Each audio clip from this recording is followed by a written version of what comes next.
So we were going to get married this morning. So we're going to have a goal going upstairs, going up the street, and whoever can get married as quickly as possible, like with anybody randomly, doesn't matter. And then we need a priest or something. We need a minister. Actually, I can do it. Yeah, because I have the official. Yeah, I was a wedding minister before. All right. So yeah, in Japan, yeah. Of course. So It's pretty ironic. we could. There we go. Whoever gets married first, I'll do it. Ceremony. We'll go to Rico Suave for the dinner afterwards.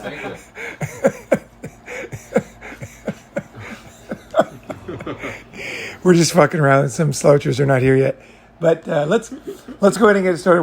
Here's what I want to do. This one, and this was SBC's idea. Is a lot of us have been to a lot of summits, right? So I basically want to get the new guys to tell their stories, right? Now, if somebody has something big that they're going through, it's a huge deal, and you want to share, there's going to be plenty of chances to share through the weekend. But the thing is, I think we get the most out of hearing the new guys. Like, where are you at? What's been going on? What brought you here? You know what I mean? So I think let's just go ahead and start it that way. Yeah. Okay. Yeah. So, hi. I'm just gonna call myself Panda. Started watching Ronin's videos about 3 years ago. I was just watching a bunch of MGTOW content, and when I ran into Paul's video, what was it called? Why all marriages fail, like the most famous one. Marriage is doomed, yeah. Yeah, and she gives her sex to the ones she cheats with. Yeah. That was hard to think of that title. I tried to title that one good. Yeah. Actually, what's in there, I remember I really hated you when I saw that video first time because I was coming from that mentality that a lot of MGTOW guys have of if we could only turn back time to, like, I don't know, the 50s, everyone could be married and everyone would be happy. Like what? Yeah, and then like you were coming in and you were saying, oh, I'm the guy that they all cheat with, and that was just kind of a shock to me. And yeah, it's kind of funny because I joined Unblackmailable with you, I think a year ago, and so I called you because I was having trouble like just getting a girl after like 1 year of online dating and no success, and you told me that stuff about trying to communicate with dogs and cats as like a way of understanding women. I've never told anybody else that, but I knew you needed something. What do you have to say? Yeah. I knew you needed something real, and I thought about all the pickup stuff, and nothing addressed that. Mm-hmm. Everybody's like, oh, of course this is, but it's not, of course. A lot of people can't do that, So I thought, what would be the best way to communicate this concept? And then I thought of my relationship with animals. Mm-hmm. And just how I get down there, or I look them in the eyes, I'm at their level, feeling their presence. Somebody won't even talk, I'll just lay next to them, And I went through all the things how to make an animal comfortable with you. Dog, cat, whatever, horse. Because we had horses, right? We had horses when I was a kid. Mm-hmm. And then horses are tough. So I learned a lot of the horses because they judge you like a motherfucker, right? They won't like you, and they'll throw you off their backs, right? Yeah. So I thought that's actually what I do. It's not even the words. I'm just looking at them, staying farther away, feeling their vibe, right? And I never pet the horse from the back because he's going to kick you, kill you, could kill you, right? Yeah, you never want to touch. Yeah, if you ever walk around the back of a horse, you have to touch his butt so that he knows, okay, someone's out there. Because otherwise he might just suddenly kick and you're dead. So I would just kind of go for the face, for the animal, and I would just kind of look. And I would not try to touch. I just kind of stand next to the horse. Mm-hmm. I'd make it obvious that I would, obviously going to interact, but I just wait, and then just look at the horse. I don't just reach out and start petting his, I just take time, and then I'm so in touch with it that I feel what they feel. Mm-hmm. So I kind of know, like, oh, I don't want to touch them yet because I know they're going to react bad. So it's like it's a mutual thing. So when I was talking to you, I thought that's it, and I went really into it. Afterwards, I thought I've never heard that before, the way I described it to you, and then I thought I wonder if this is such a strange idea the way I said it. And I thought, well, that's the best idea I can think of. You know what I mean? Yeah. So yeah, interesting to hear how you reacted to that. Yeah, I thought it was really weird when you first said it, and I still don't fully understand how that works. But it must have worked somehow, because then 2 weeks later I was seeing a girl. Yeah. Thanks. 1, 2, 3. Yeah, and then and then it was funny because later I found out she had kind of a weird situation where she lived with her ex-fiance. Let me just stop you there. Just so you this is important. Yeah. So the thing is like you had nothing and then you had success. That's a big deal. You should pause on that one. Because how the girls turn out, a lot of them are a mess. Mm-hmm. You know, you're going to have to go through more to find a good one, right? Or even when you want to be with for 5 minutes or whatever. So you totally succeeded. You can't make them into anything. Yeah. You know, because I know that's that feeling. You get them and then you feel like, oh, this didn't work. Always remember the most important thing. You got it going, right? You might get a new client in sales. Then you find out that they're really a pain in the ass to deal with. Yeah. But it's like you nailed that first big client. You're going to be a fucking super successful guy, right? It's important to know that. You implemented it right away and it fucking worked. Mm-hmm. That's end of story. How she turned out really is just like, okay, it's just a learning process of what these girls are like. But anyway, yeah, that was cool, man. I think that's fucking great. You could even end there, but I want to hear the whole thing. Yeah, so so that one didn't work out. And I don't know, I didn't come here with a big question that I wanted to ask you, but I have a few questions. So after this didn't work out, I kind of want to get more into the pickup side of things, even though I haven't done it before because I'm really scared. And besides that, I've been trying a lot of new things. I've been working on cars, something I've never done before. I've been going to the track with my cars. Gone sailing for the first time, just trying a bunch of new things. One question I had for you is about traveling the world. Because I have a lot of things going on right now. I want to complete another year on my current job, and I want to finish modifying my cars until they're really good. Like I have these projects, and I don't know when is a good time to leave everything behind and go travel. Every time sucks. Yeah, there's no good time. Everything is never going to be right. You just have to buy the ticket. Yeah. That's the main thing. Put the credit card in, pick the dates, press buy now. Yeah. That's how you start traveling. Yeah. It's the same way as how do you make a video? You press that button on the bottom. Press record. Yeah. It sounds dumb, but it's so true. Because your mind, once you have the ticket, you're like, oh, I'm going traveling now. Yeah. And you'll start to plan it, and everything will work out after that. Yeah. I mean, obviously, you guys are smart. You don't just fucking buy a ticket, like for some ridiculous time that you can't make, or you're going to get the ticket, you're going to think about it for a second, and then just buy now. You're gone. And so with things like cars, friends, money, business, it is never fucking right. I mean, for me, when I started my journey, I literally finished school. And I finished study business management, and all my friends were getting jobs. It was the 80s. Everybody was going to Wall Street. The cool guys were going to Wall Street, doing stuff like that. And then like some people were working at Sears or whatever, but everybody was like getting jobs and getting offers, and all my friends were talking about it.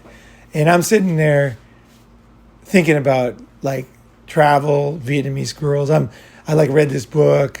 And I'm just like, man, I can't wait to travel. And so like, I thought this is really dumb because I studied to get a job, and then now I'm gonna leave. Yeah, that's how I feel. And I'm gonna be gone for a year because I bought a round the world ticket, right? Mm-hmm. And so I was like, fuck, I won't be back for a year. Then there'll be new graduates, right? My information. Momentum of your career. That's right. But plus my information's out of date a year. Yeah. That's a big deal, right? So and it just didn't feel right. I just didn't feel like it was time. I felt like I have a nice car. I worked at Pfizer. I had a good job. I was making good money. And it was fun. It was pretty fun. I was boning my boss. There was another chick I wanted to bone at work. And I was having fun. I was kind of going to a new town. So I was going to Irvine, which is kind of more businessy, you know. And so I was kind of getting out there. I was going to these restaurants at lunch where all these people were doing stuff. And I was young, you know, so that was exciting, right? Just kind of new things. And so I felt like, okay, now business is like freight train ahead. And I know traveling is like the opposite, right? It's just hippies, smelly, you know, because I was going to do it with low money. So I knew what it was going to be like, you know. Did you have money saved up or you had to sell your car? Or? Fucking had no money. I had a fucking, I had my car and I had, what else did I have? Fuck. $500, right? Yeah, that was when I went to Japan. That was later. But I didn't have much. I sold the car for $3,400, I remember. And that was a miracle too because it caught on fire. Yeah, just before I sold it. Yeah, it had like some kind of defect. Yeah, the GTI, that 84, had the wires to the spark plugs would catch on fire. And then I luckily smelled it right away and I pulled over, stopped it, and they just had to put new wires. But the lady, you know, like I'm that kind of person, so I told her it was on fire, you know, just before she bought it. And then she was laughing. She goes, "Oh, it looks like it's all fixed up now." And it was like, she still bought it. But she was nice. I knew her from the job I was at. And I thought, oh, fuck, she's not going to buy it. I won't be able to go because I don't have any money. So it was just like nothing was right. Then she gave me the cash and I had the ticket. And that was when I was like, okay, I'm definitely going now, right? So when I bought the ticket, I didn't have the money. I wasn't ready and I was a freight train going this direction. And plus I was already in sales. So I was already thinking like, yeah, I can do this, you know, I can sell shit, you know. So my mind was, there's no way this can happen. I can't go around the world. I don't know anybody. What am I going to see in Istanbul? I don't know. I don't even know what I'm going to look at. You know, I just had no idea. I had one girl in Sweden, so I was going to see her. But that was it. That was the only plan I had. And that helped because I knew I could stay at her place. Or turned out I couldn't. It turned out it didn't work out. But it didn't matter. But you just need something to motivate you just ever so slightly, you know. It'll never be right. And you are making sacrifices. There's no question about it. You're making sacrifices. Money sacrifices. Yeah, you don't make as much money because people look at you as kind of transient, you know, and, you know, some people won't understand you. Other people just think you're stupid. Like, you finish fucking school, go to fucking work, get a job in a bank. How come you didn't have a holiday, like, instead of just taking a year? Like, why didn't you think, oh, I'll just have a holiday for 4 weeks, go to Japan, come back? Like most people sort of say, oh, and I want to keep my job, but I can go away for a couple of weeks, come back. Oh, you went into little bits of travel. You were just full on. It was just I'd already been excited about traveling. When I stopped drinking, I was really excited about traveling. Yeah. So I started to go to Europe, and I had been, you know, quite a few trips there.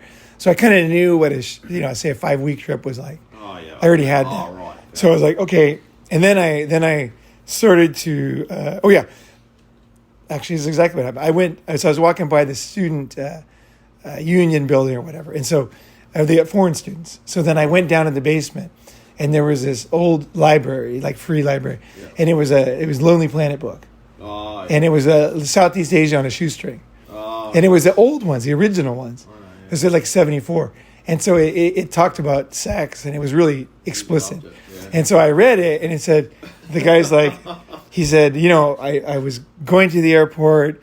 I think he was in Vietnam. Yeah. And he said, you know, I was on my way to the airport, and I met a girl, and then I threw my ticket away, and we never left the room for 2 weeks. And, you know, and I'm just like, oh, wow. Man. I'm like, that sounds fucking great.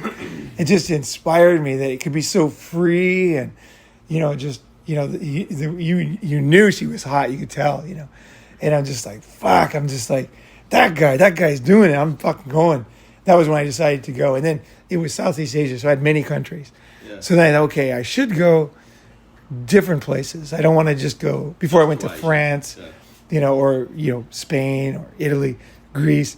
So now I'm going to go travel. So I thought, well, fuck it. I'll go see where I'm from, you know, basically Finland, Sweden and stuff. I'll see those areas. Yeah. And then I'll go, you know, other places, right? Yeah. So it's kind of like, I wanted to see, it's kind of like a room. It's like a house. You have many rooms in the house or whatever. Yeah. And then I wanted to see the different rooms. Kitchen. I wanted to see the Asian room. I wanted to see the, you know, Indian room. I want to see the Turkish room, the Denmark room. I wanted to see those so that I would know what flavor you liked. Yeah, what I liked, and also, I knew that I didn't know everything. So I thought, well, I'll find out what is fun. Yeah. Which ones are going to be good. Yeah. And so that was the main thing. I knew that I didn't know a lot. So I pushed myself because I know most people, they just don't do shit, right? No. Even if they travel, they go to one place. And They just get stuck. yeah, I was like, no, I don't want to do that. I got to get to the other places. So then I looked in the LA Times, $9.99 around the world. Yeah, it's so. You went to Sweden first. Didn't you? So yeah. So then I was like, I ended up throwing away part of the ticket and taking it Trans-Siberia into China. But I said $9.99. That's like just a little bit more than one ticket. And this will get me to a fuck ton of places. And they still have them Yeah, they're good. around the world tickets. And they go one direction, right? Yeah. Because what happens when you travel, you always go to one place and then you go somewhere and then come back, somewhere and then come back. All your traveling is to that place. Yeah. Whereas if you go around the world, it's not that far actually. You're just going one place to the next, all new. It's got to be ahead. No backtracking, no wasted time, no wasted money, just always new, forward. So I was like, that is my kind of ticket. So do you reckon you're an Asian file? Like, you get Francophiles, they love France, or like, are you more like a real, Japanophile? You classify yourself as one of those sort of guys? There's I don't, because it's too small, because I don't know what I'm going to like next. So no. Those guys are bullshit, basically. Yeah. But your heart doesn't lie in Asia? Well, not really. Because you strike me as a Japan. The thing about me is I'm happy everywhere. Oh, okay. So that's the thing. So, you know what I mean? Like, I'm kind of happy everywhere. Yeah. Like, I could almost date almost any girl who is skinny. Like, I can kind of just cruise around and do stuff with, I'm not like super picky about stuff. I can be happy, whatever. So if I'm in a place when I was younger, and I'm good at almost anything I do. So if I'm doing like at Pfizer, I was copying papers for this big lawsuit they had. Yeah. So I was just copying papers, and we had to do it. Was real difficult because legal documents, and we had to copy metal and all this weird shit. Everything had to be copied, right? Yeah. And so I got really good at it. And then people were like, "Oh, you're going to be a good copier." Then I was in sales, and I was good at sales. You'd be good at sales. And then I just get into stuff, and then I get bored of it. Where I think, "Oh, I want more." I want to see more. I mean, obviously, I don't want to get stuck. You've got your so it's the same with countries. Yeah. Okay. So you got your preferences, but at the same time, you make it happen anyway. I know. It's a lot of things. There's one is logically I know getting stuck is not good because there's so much out there. True. Because life will be over. It's like a clock ticking down every day. Yep. If you don't fucking go, you're never gonna fucking go. No. True. So you have to push yourself to go. So that, and then also wherever I land, I start to get real comfortable. So I have to be careful not to date lame chicks or have a lame job because. Just like concrete or whatever, I start getting really good at it, or landscaping. If I just do it for a few weeks or a month, I start getting really into it. And then they're like, you got a knack for this, you be a good landscaper, you can make $250,000 in this business, a year. And like, that's what people try to tell me. And I'm like, oh, that's pretty good, He's like, and you don't even have to report, He's like, because landscapers don't do that, You could be a rich concrete. And I was like, yeah, exactly. And I was kind of thinking, I was like, yeah, I could do concrete and landscape because I don't care what people think. You can make Yeah, it's physical. I like that. You can make money out of it. You literally get paid to work Make out. good cash. Yeah. These are their easy business. Plus, plants are interesting. I get into plants. Yeah, plants are good. At first, I did concrete. Got into that. Then I didn't like the guy I was doing concrete with. So then I'm like, well, I'm going to leave. And then this other guy, Pretty heavy dude. he's a landscaping guy, and he goes, hey, why don't you come with me one day? And then he threw me some gloves, and I started going to landscaping. Yeah. Next thing I'm doing that, and I'm good at that. I'm making friends with the rich guy on the hill, and he's like, you should be here more often. I'm like, and then I get kind of stuck. People want to keep me stuck wherever I go. So I have to kind of like say, okay, thank you very much. Yeah. It's kind of like the sawmill in Sweden. I could have stayed there my whole life, easily, Yeah, you could cut So ties, aren't you? so it's just You break away. just get into it, enjoy it, get the juice out, and then don't get stuck. And then you can always go back, True. And also you learn. I'm not saying you have to leave, but honestly, I think most people don't know. Yeah, here's what it is. There's a fucking buffet, okay? And most people never see all the food. They just get the salad or whatever the fuck is near the entrance. Oh, yeah. So I want to make sure that I go all around the salad bar, check out the nuts and the seeds and shit. Yeah. and see what, dressings they have. And I want to check everything out. Like when I go to Walmart, when I first got back to America, because I'd never been to one. So I walked every aisle every day. Like I just walk every aisle because it was very interesting. Oh, they have all this shit in the fucking, okay, yeah. I could use that for that. I'd like walk around. And it was funny because I was dragging this girl. It was like pretty money girl. And she's like, I've never done this in my life. And I'm like, it's pretty interesting, right? And she's like, yeah, it's pretty interesting. We're just checking everything they have. Because I'm thinking, what could I sell to them? Or what the fuck do they have in these stores, And so, and I do the same thing in malls. I don't go to the shop in the mall. I go to every floor. So I'll go to the first floor and I'll go to all the way around, look at every shop. Then I'll go to the second floor, all the way, every nook and cranny. If there's like a gateway to another one, I'll go over there, do the same thing. And then I come back, and then when I leave, my friends will be like, that's weird. And when we're done, they're like, that was fucking great. Like, I didn't even know they had a fucking halal place in that mall. I've been going there for my whole life. He's like, I didn't know there was this there. I didn't know that. And that place is actually cheap. I thought it was expensive. Because I walk around the shops, too. Oh, yeah. Fuck, check the shops out. Go in there, right?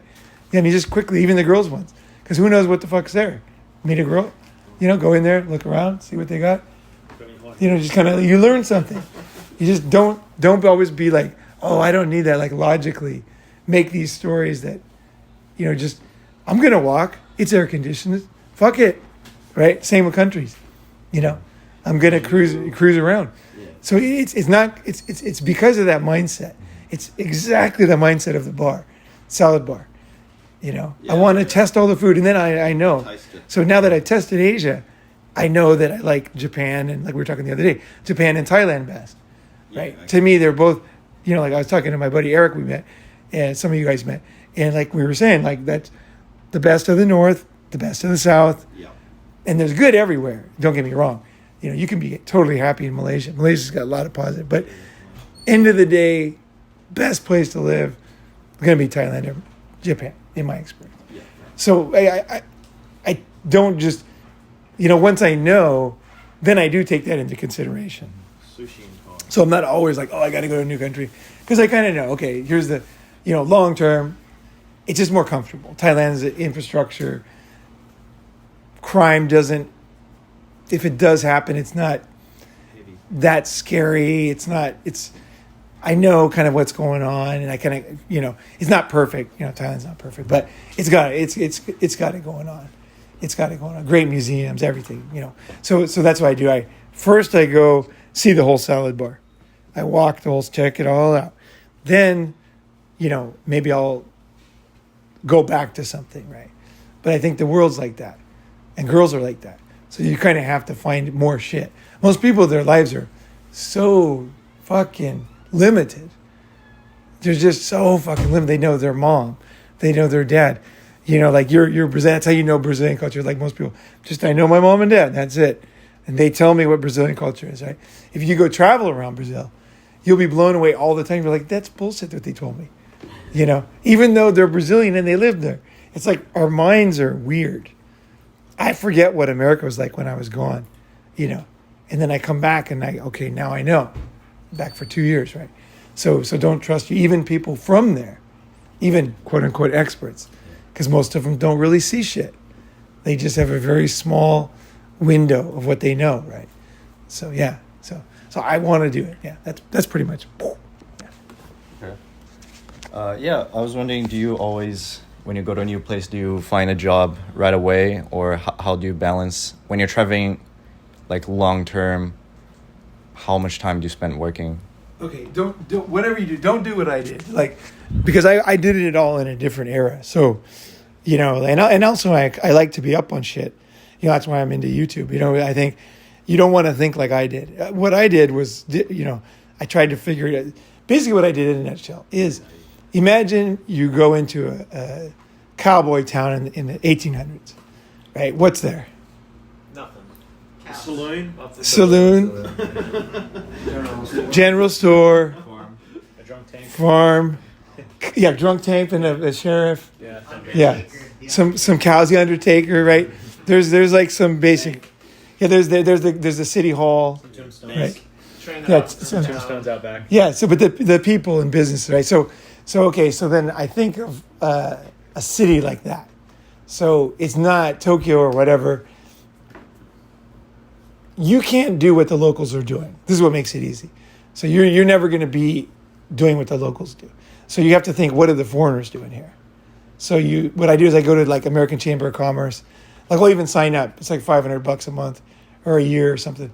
It used to be. It's probably $1,000 now. But anyway, totally worth it. Just at once. Just those kind of business networking events.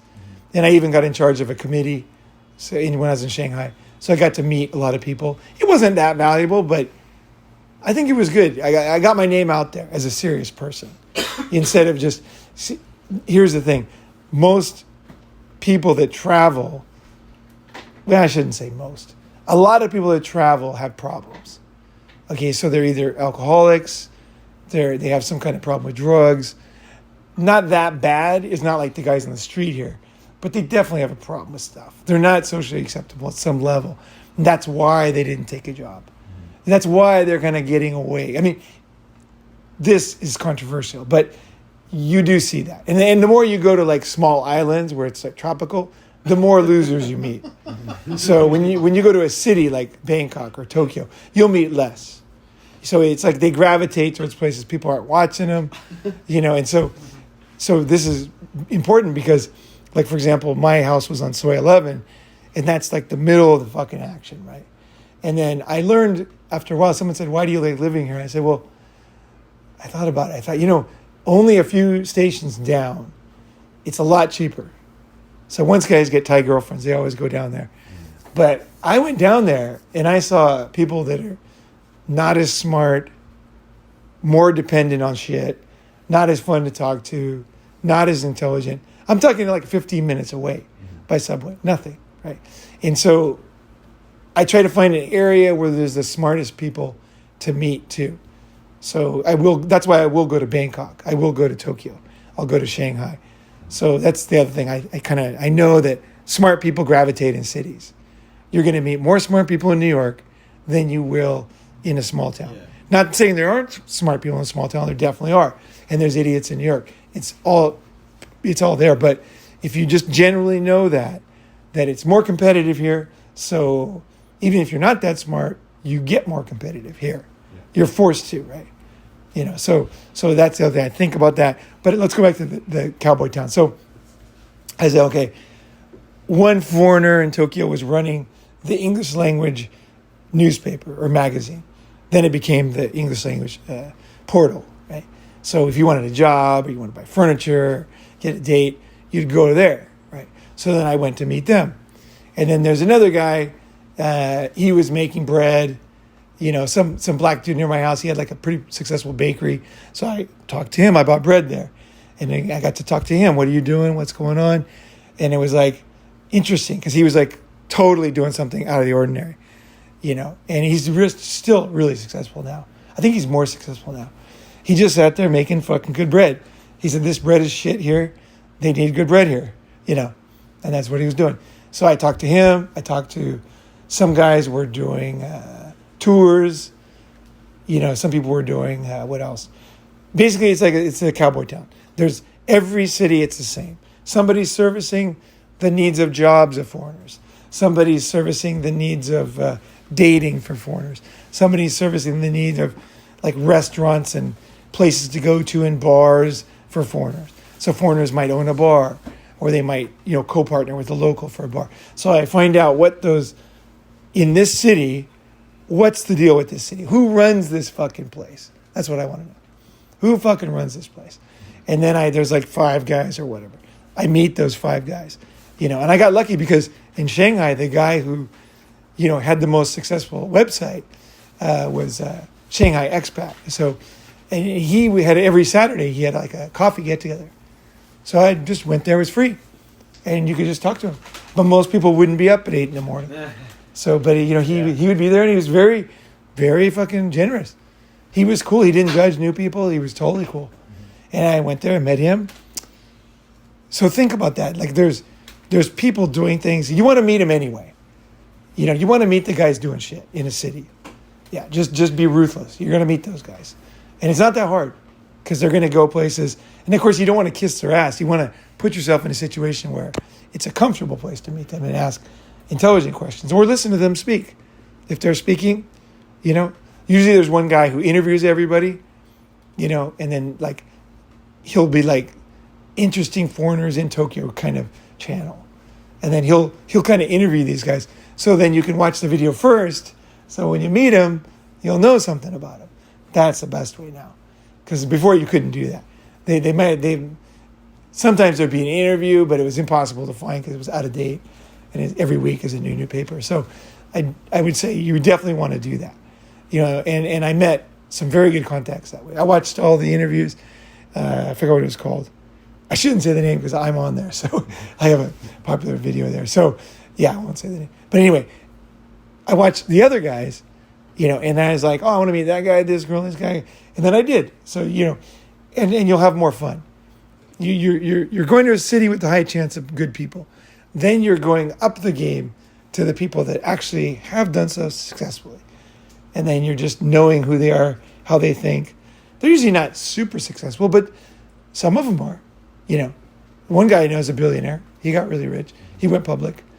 So it can happen, but usually they don't. Usually they're making a living, got some kids, they got a nice house. Generally that's kind of the highest you get in the expat kind of thing, servicing expats.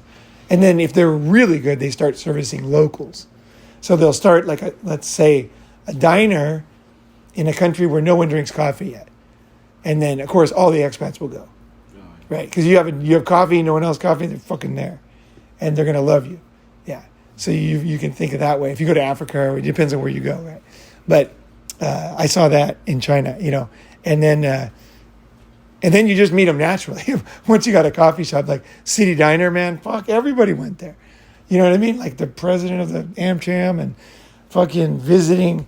I don't know if Obama went there, but he probably did because he was visiting all the time, Shanghai, because he stayed at the hotel across the street. He probably went there. I'm sure he went there. These guys, they get around. That's the thing. When you're an expat, you have a greater chance to meet people.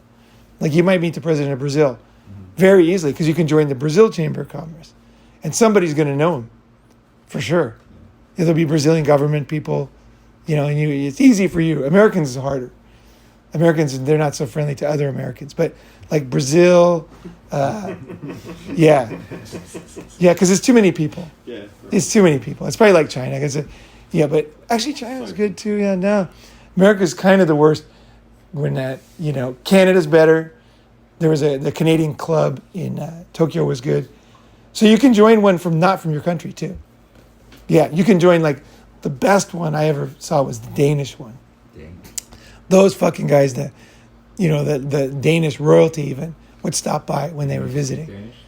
Danish? Danish is easy. It's super easy. It's like English. Yeah, it's like Swedish. Yeah.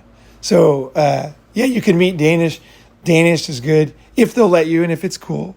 You don't want to inundate them, but sometimes they want some outside blood. They're like, okay, this guy's cool.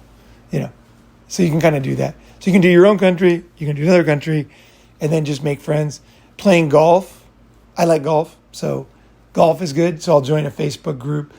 People that play golf tend to be successful expats. So, they'll have memberships and you don't have to buy a membership. You can just go with them. And the membership could cost $500,000, right?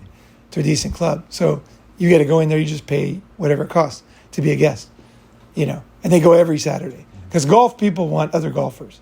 Yeah, they're fucking going to go play golf. So if you play golf is good. For me, 12-step groups, I met a lot of people in AA through the meetings. Tons of people. Yeah. I didn't mean to. I just fucking went there and then ended up meeting people, right? So whatever group, I kind of just check everything out, but I don't take anything too seriously. I don't consider myself a networker. I don't take people's cards. I don't follow up. I just kind of okay, here's gold. Okay, so when I get to a party, I just think probably these people are mainly losers, but there's probably somebody I want to talk to in this group. So I use my pickup skills. I'll go up and talk to everybody. Hey, how's it going? What's up? How long you been here? Oh, yeah, cool. I'll just go talk to every single fucking person, like the mall. Yeah, let's go to every person. Yeah, talk to them a little bit, and then I'll find somebody cool. So the networking people, what they do is they basically just try to network with everybody. But that's who wants to be with, what I mean? Most people, you know what I mean? You want to feel people like you, right? So I'm looking for like soldiers in arms where we're going to go fuck around and do something, right? Somebody like a partner, Bonnie and Clyde. We're going to go do some shit. I'm looking for that in a business group. And you often find it, people who are up for shit. Yeah, I'm looking for people who are up for shit. Okay? So that's what I do. I go meet everybody, then I find somebody worth talking to, and then I definitely connect with them. Because I'm like, I want to fucking hang out with this guy. It's not like a networking thing. It's like I met somebody cool. That's the best way to network, is to not network. You're just seeing if there's anybody worth talking to here. And usually there is. Usually you meet somebody, it's surprising, actually. Sometimes you have to dig a little bit, you know what I mean? You kind of have to dig. Like if he's a real high-level guy, you might not connect with him until you get to something he did in college. And then all of a sudden, he just fucking loves you. And you're like into talking to him because he did it at a different era or whatever. Yeah, it's like you all of a sudden you have something, connection. He feels a connection with you. He'll blow off all the fucking people that talk to you, right? So that happens. Expats can be lonely. Never, you know what I mean? Like they don't have as many friends. It's like that's why it works being an expat. Where it wouldn't work in New York City. Not as well. Expat is gold. You got to do this shit. Don't sit by yourself. And don't just hang out with people who talk to you. Avoid people who try to talk to you. Yeah. Because they're usually losers. How do you get the balance? Or trying to sell you something. How do you get the balance between that country? You said, I sort of get what you mean about the tropical island, but you might not want to always be in a big city because they're not most healthy. Sometimes you want a bit of nature. You want to be out in the bush or the lake. Or When you're an expat, I don't recommend it. I know what you're saying. Yeah. But fuck it. Your life's more important. Like, you can always go there on vacation a lot. Like, yeah, true. So, for example, you could live in Tokyo, and then every weekend you can go to Shimoda. Yeah, okay. 3-hour drive, 2-hour train ride, piece of cake, beautiful, Yeah. beach. And I would go there usually on like Thursday night, stay Friday, Saturday, Sunday. I'd drive home on Monday morning. So they still had a good chunk of time down there. And then I was in Tokyo the other time. So every time I left Tokyo, I was at the beach. I was like, fuck yeah, I'm never going back. And then Monday morning, I'm like, man, I want to get back to Tokyo and get that fucking sashimi place and see this friend. And so you got to kind of find a balance. But living in a place where the electricity goes out, where planes stop flying because of some fucking volcano or bullshit, or there's a typhoon so boats don't go, and then you're sitting there in the cold with no electricity and a candle in the rain. That's what happens in islands. Yeah. Okay, islands. I grew up on the beach. I'll tell you, beaches is some way they're such a lie because they always take a picture on the best day of the year. Yeah, it's usually rainy and cloudy, right? Yeah. You get in the desert, it's usually the same, right? It's hot, sunny. Yeah. The beaches aren't, especially islands. Islands are fucked. They're lying their ass off. Yeah. So don't live on an island because the weather's going to suck most of the time. The transportation's going to stop working. You're more likely to get killed. Like just murder rate is high on islands. Because always they have connections to the fucking police. And so when you get robbed, they never find the guy. And whereas in Bangkok or whatever, they're going to take it seriously. Or Tokyo, but the more you get out there, it's like, there was an island in Thailand. All the foreigners were getting killed all the time. And, they found like a big lizard eating someone's body. That's how they found out. Like, comes out with an arm or something. Yeah. You can read about it. Yeah. Get away with more, yeah. I forgot the name of the island, but they're trying to cover it up now. But it was a big problem because somebody was obviously a murderer and they just kept doing it to foreigners. And they had connections to the police. And so, and in Thailand's like, come to the island, it's perfect, And then, I'm like... You don't swim as much as you... You might swim a bit, but in the end of the day, you probably get lazy. Yeah, it's not... Yeah, unless... You don't make the most of it sometimes. Unless, like, you surf hardcore. Yeah. And you fucking... You fucking charge. And then you might hit, Nias or something. And then you just fucking surf.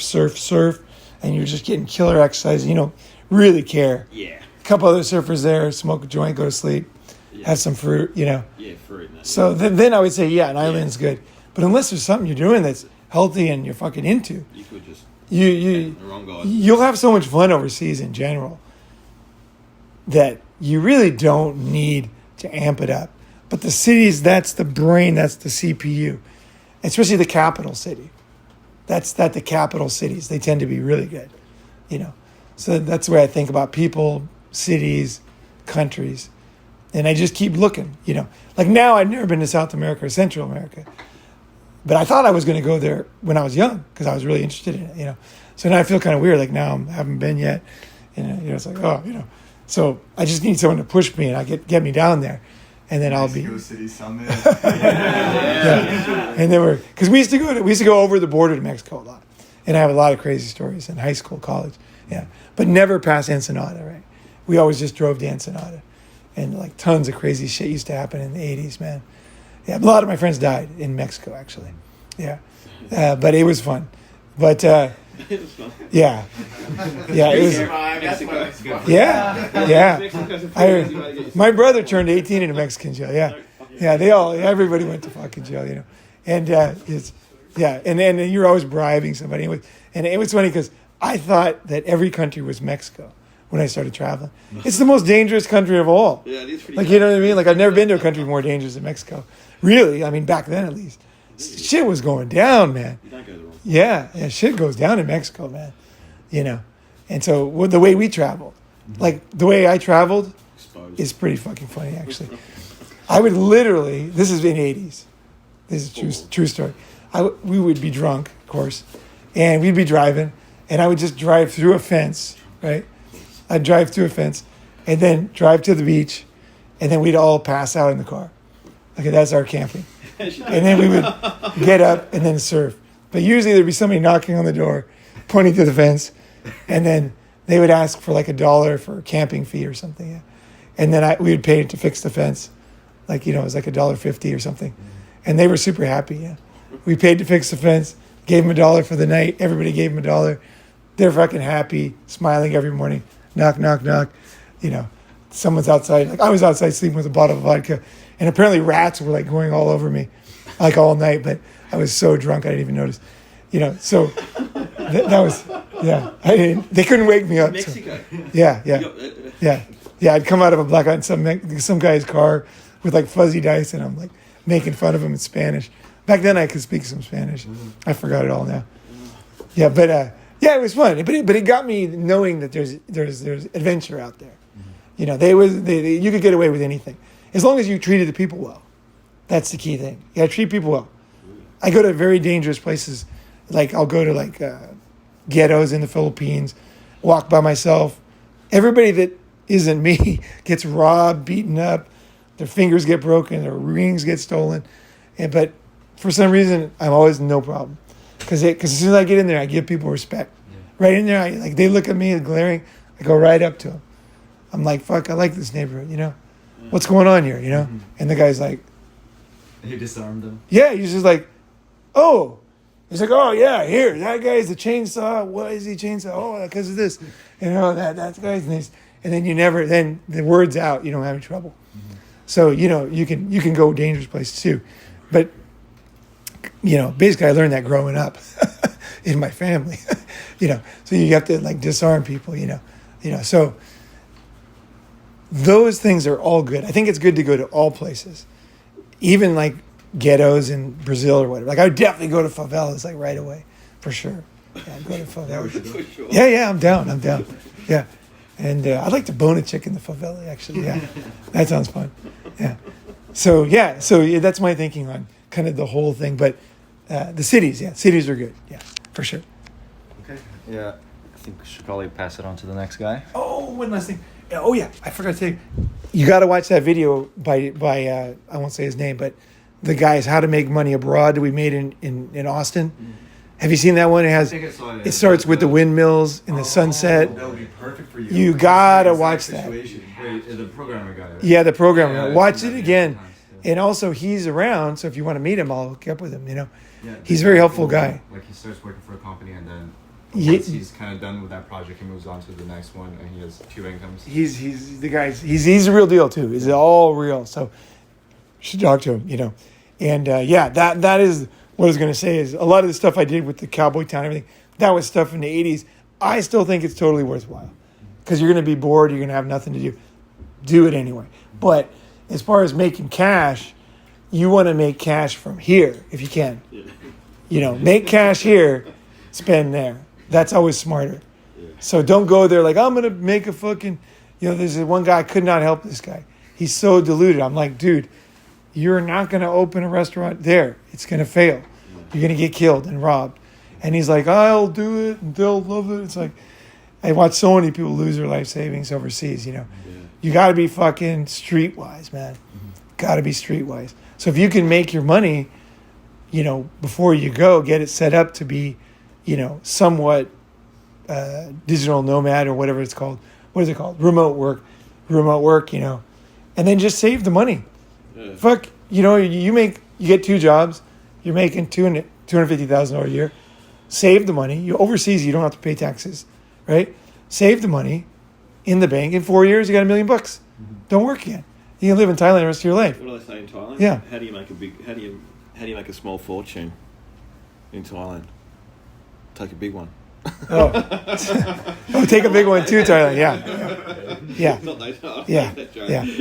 I know a guy. Yeah. There's plenty of them, but I know the classic of all time.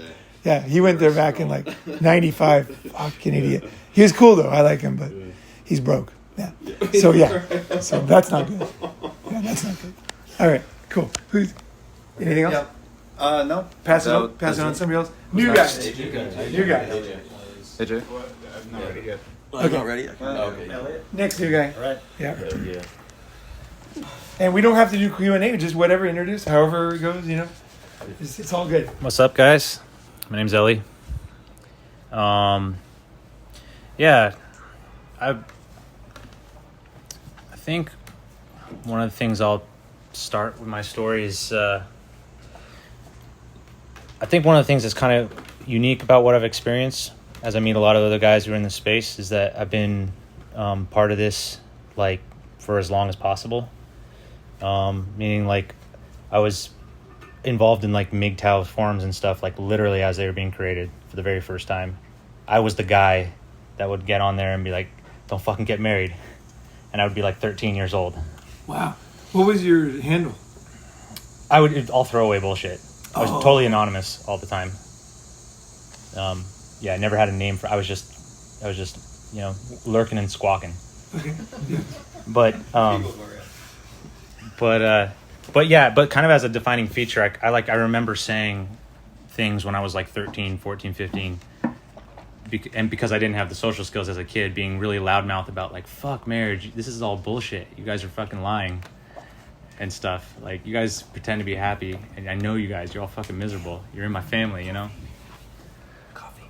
And I know that's kind of a lot of people's stories tends to follow an arc of like they think one way and then they get introduced to something, or there's like a big pivotal moment and then something changes and they go through this big process of like change. But I never really went through that. I kind of grew up MGTOW essentially. But I think, and also on the other side of it, one thing that I noticed was a little bit different about my mentality is from very early on too. I never really got into hating women. I never got deep into that side of it. Sure, I can have some anger and stuff, but I was pretty quick to recognize in myself how much I loved being around women and how good they made me feel. And there was like a big conflict inside me because of that, because I also knew I was never going to get married. So I kind of was early on trying to figure out like, how the fuck am I going to make this work through my life? I still want to be around them. You know, I still want companionship and stuff. But society is way too fucked up for me to like play this game that I didn't want to have any part in.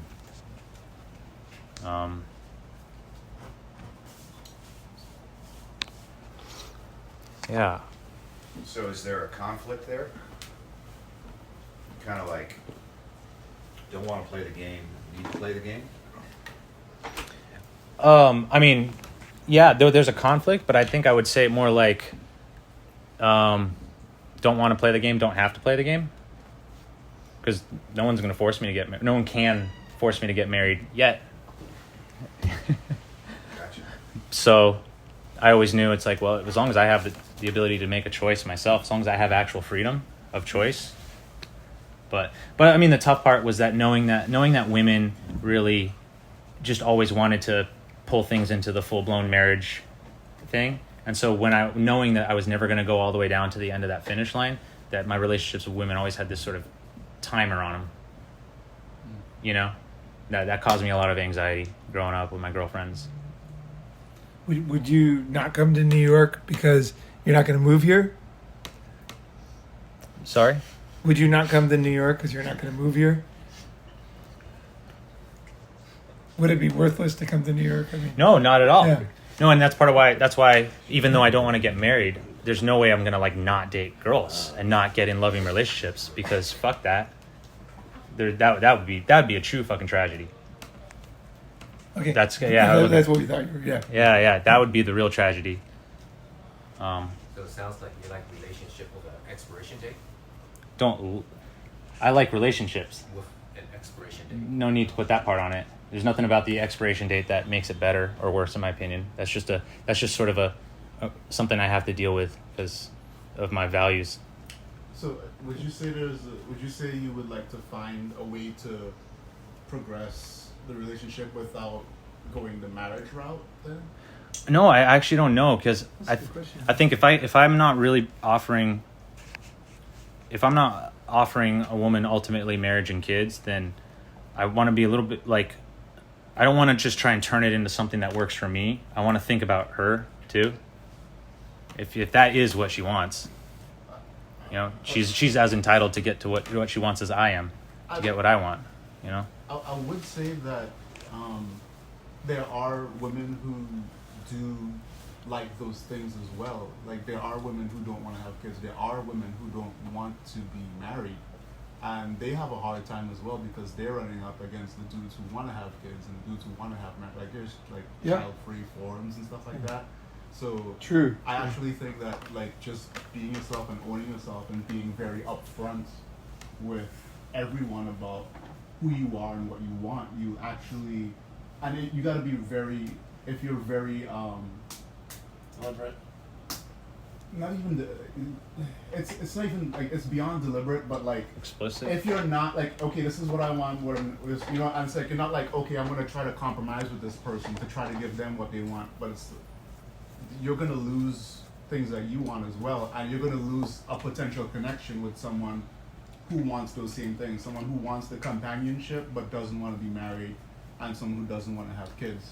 You know what I'm saying? Because it's like, I think those people are a little bit rare, a little bit more harder to come by, and if you tie yourself off trying to make something work or trying to make something work with someone who wants innately, or at least, you know, thinks they want something else, then I think you limit the amount of time you have to find someone who wants the same thing as you want. Because I think there are women who are outliers from the normal programming, but they're harder to find. You know, I believe you in that. Like, I believe what you're saying, and I'll throw this in there too. So each one of the girlfriends I've had for a long period of time, I was very upfront with, like, I'm not getting married, not having kids, and they're always cool with it in the beginning.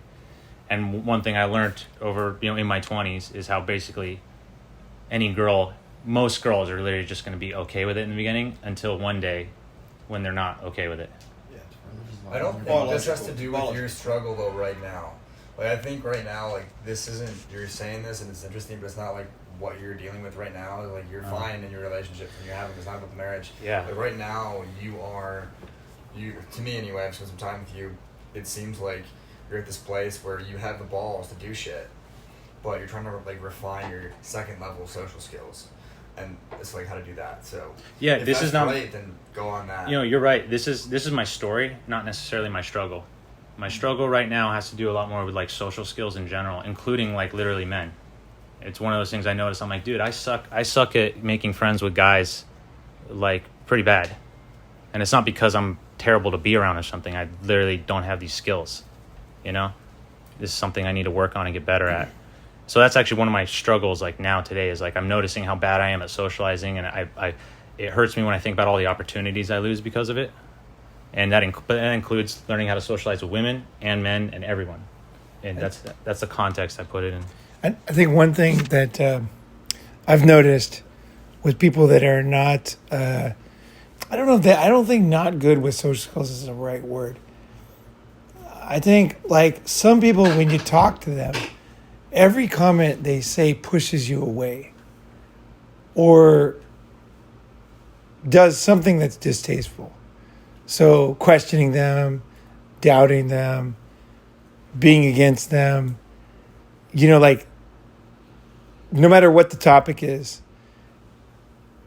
every comment is either, every comment you make to somebody is either connecting you to or pushing them away in general. I mean, not exactly, you know, but I've noticed when I talk to people like that, a lot of people, it's like I just noticed exactly what I said. It's like every comment is like not, you have to explain yourself and think.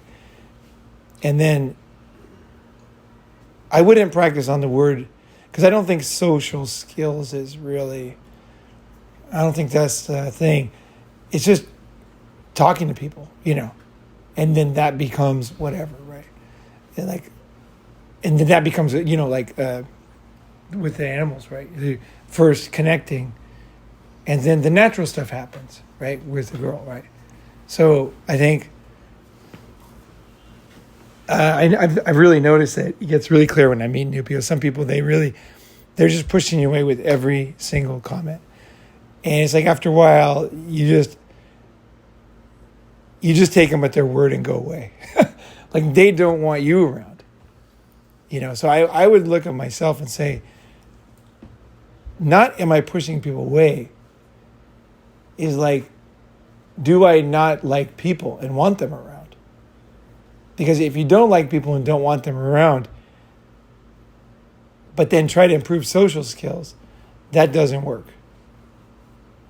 Whereas if you feel that way, you know, oh, people are like this, people are like that, in your mind, then you need to work on that. And then once that's worked on, the rest is easy, because you will be conscious of what you're doing, and you will not be, you know, pushing people away. You know, I don't think it's I personally don't think it's some magical skill floating in the universe. And some people, I think it's like really, we do what we want to do. And so when somebody wants to connect with people, they're trying to connect, you know, and they're into it. And other people, like, it could be a result of a traumatic incident. Often it is a lack of trust. A lack of trust is often, you know, it depends, of course, it often is like a parent or parents who were not trustworthy. And so as a child, you learn, don't get too close because people are going to fuck you over. You know, I'm not safe here, so I'll just keep to myself, right? So, and that is not easy to fucking get rid of. That is fucking very difficult, laborious work. But it can be done. You know, it can be done by understanding where you're coming from and talking to the, you know, getting the right situation, learning from the right people and stuff. So I think what I would say is I would take responsibility. I would go, as far as to say is I'm pushing people away. Or at least am I pushing people away? Maybe I'm not a retard. You know what I mean? Maybe I know how to talk to people. Maybe I'm able to say hi and make connections. But I don't fucking want to, you know? And then that's a problem that can be dealt with.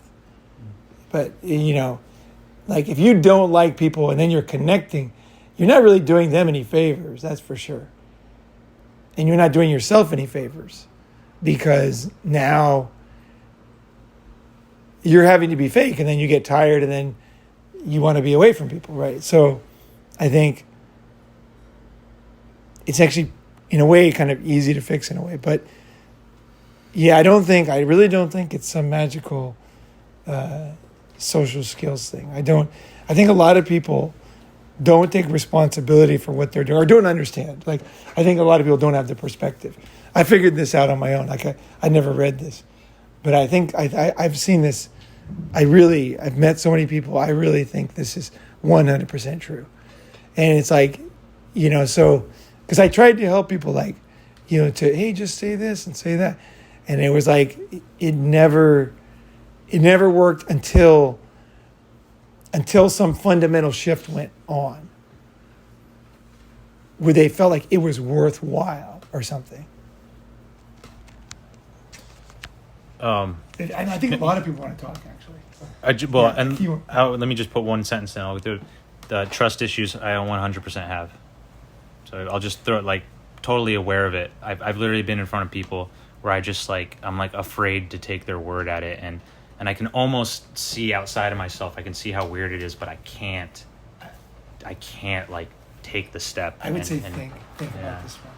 Yeah. You don't have to say anything. Just think. Really think about it.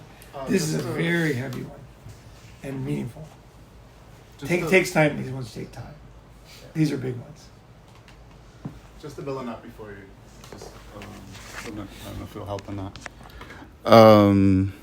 We were talking a bit earlier with the curiosity thing. I think sorry. I was talking a little bit earlier about the curiosity aspect of it, and I think that helps to remove gender from women versus men, and I think it helps. Like there's a bit of a stigma that kind of gets attached. Like, oh, is this a dude? Like, what's going on? Is he like? What is he? What is this person gonna want from me? Like, what situation am I gonna get entangled with if I mess with this guy, or like get friendly with this person? And it can cause some concerns with some things.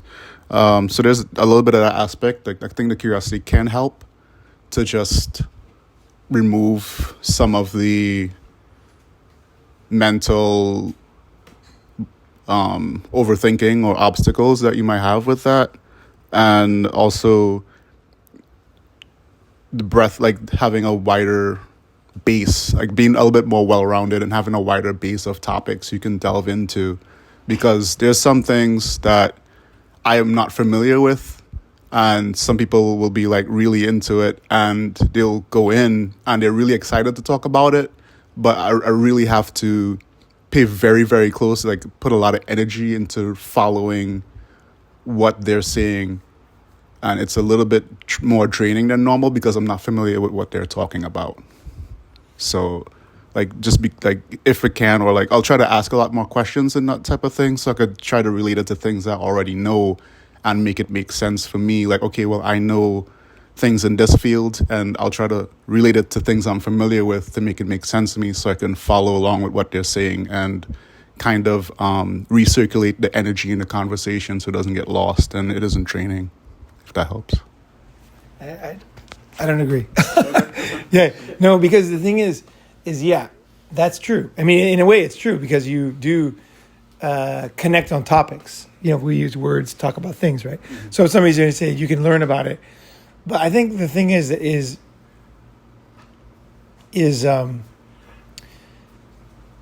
like I have a lot of friends who I don't understand what they do, and honestly, I don't really care that much, and they really don't really care what I do that much.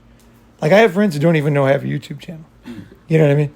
Like, they just don't know, But it doesn't really matter. And, like, I can be with friends where they're talking about something very difficult, complex, that I don't even understand. But they're just like, oh, yeah, well, Paul won't, we'll explain it later or something. That's fine, Because it's like the friendship is not about that. And same with, pickup. He's not about getting, the dog that girls want to pet. It's like learning how to be the person, where it works out, So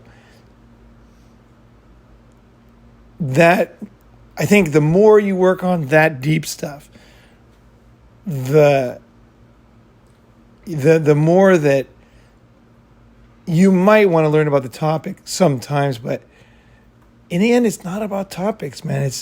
It's like sitting with the dog. You're just sitting there looking in the dog's eyes. You're not saying the dog can't talk, but you can have a real connection with that dog, right? So I think it's the human. I think that is really. There's a lot of people who I'll talk to, and they might even know a lot about something, and it is interesting if they really know.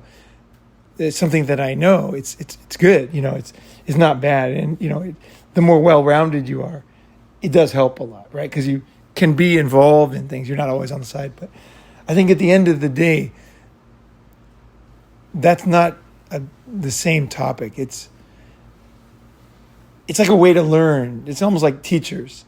You're learning from them on this new topic kind of thing. Or you're brainstorming a new idea because you're both good at it. But it's like, I can do that with the total enemy. If they're really into a topic, it doesn't even matter if we like each other. Like, we're so deep into it. We might know that we're totally different, but on that one, on something else, we're the same, you know, on the you know, like yoga. Often when I do yoga, the people after the class, we're sitting there. We often don't have that much in common, but because when I'm doing yoga, I'm so into it that they don't care. They would never say something bad about me for anything else because they know I'm totally into it. I'm going for it, and they see that as, I think, more important in the end, is because you can kind of see who somebody is by how they attack a physical exercise. You know, like if you have friends and they're like helping, but one guy's slouching, he's just not quite carrying the big rocks. He's just got the smaller rocks, and he's got a little phone call here, and he has to smoke a cigarette, take a piss, and then you're like, "Fuck that guy," you know. So you know, yeah. Anyway, I'm getting off topic. Is it more emotional feeling, not so much thinking? It's Or is that too simple? it's no, it's not so. It's feels more. It's. Let me think. It's. Yeah, it is. It's something like where, like we don't. It's not logical. Yeah, no, it's. But if you understand it, it is logical. You'll see how it works, and how it is logical. Because if you look around the world, animals and people, they're all fucking doing this. Successful ones. And so, whether it makes sense to you at the moment, everybody's doing it. There's a reason. You know what I mean? There's a fucking reason there. And if you don't understand the reason, then you try to find the reason. Like, what is it that they're getting out of this? Like, why are they all doing this, you know? And then, like, why do people have dogs? You know, what benefit do they get from that? You know? And it's like... It's innate. Yeah, it's something, yeah. It's there's something there, yeah.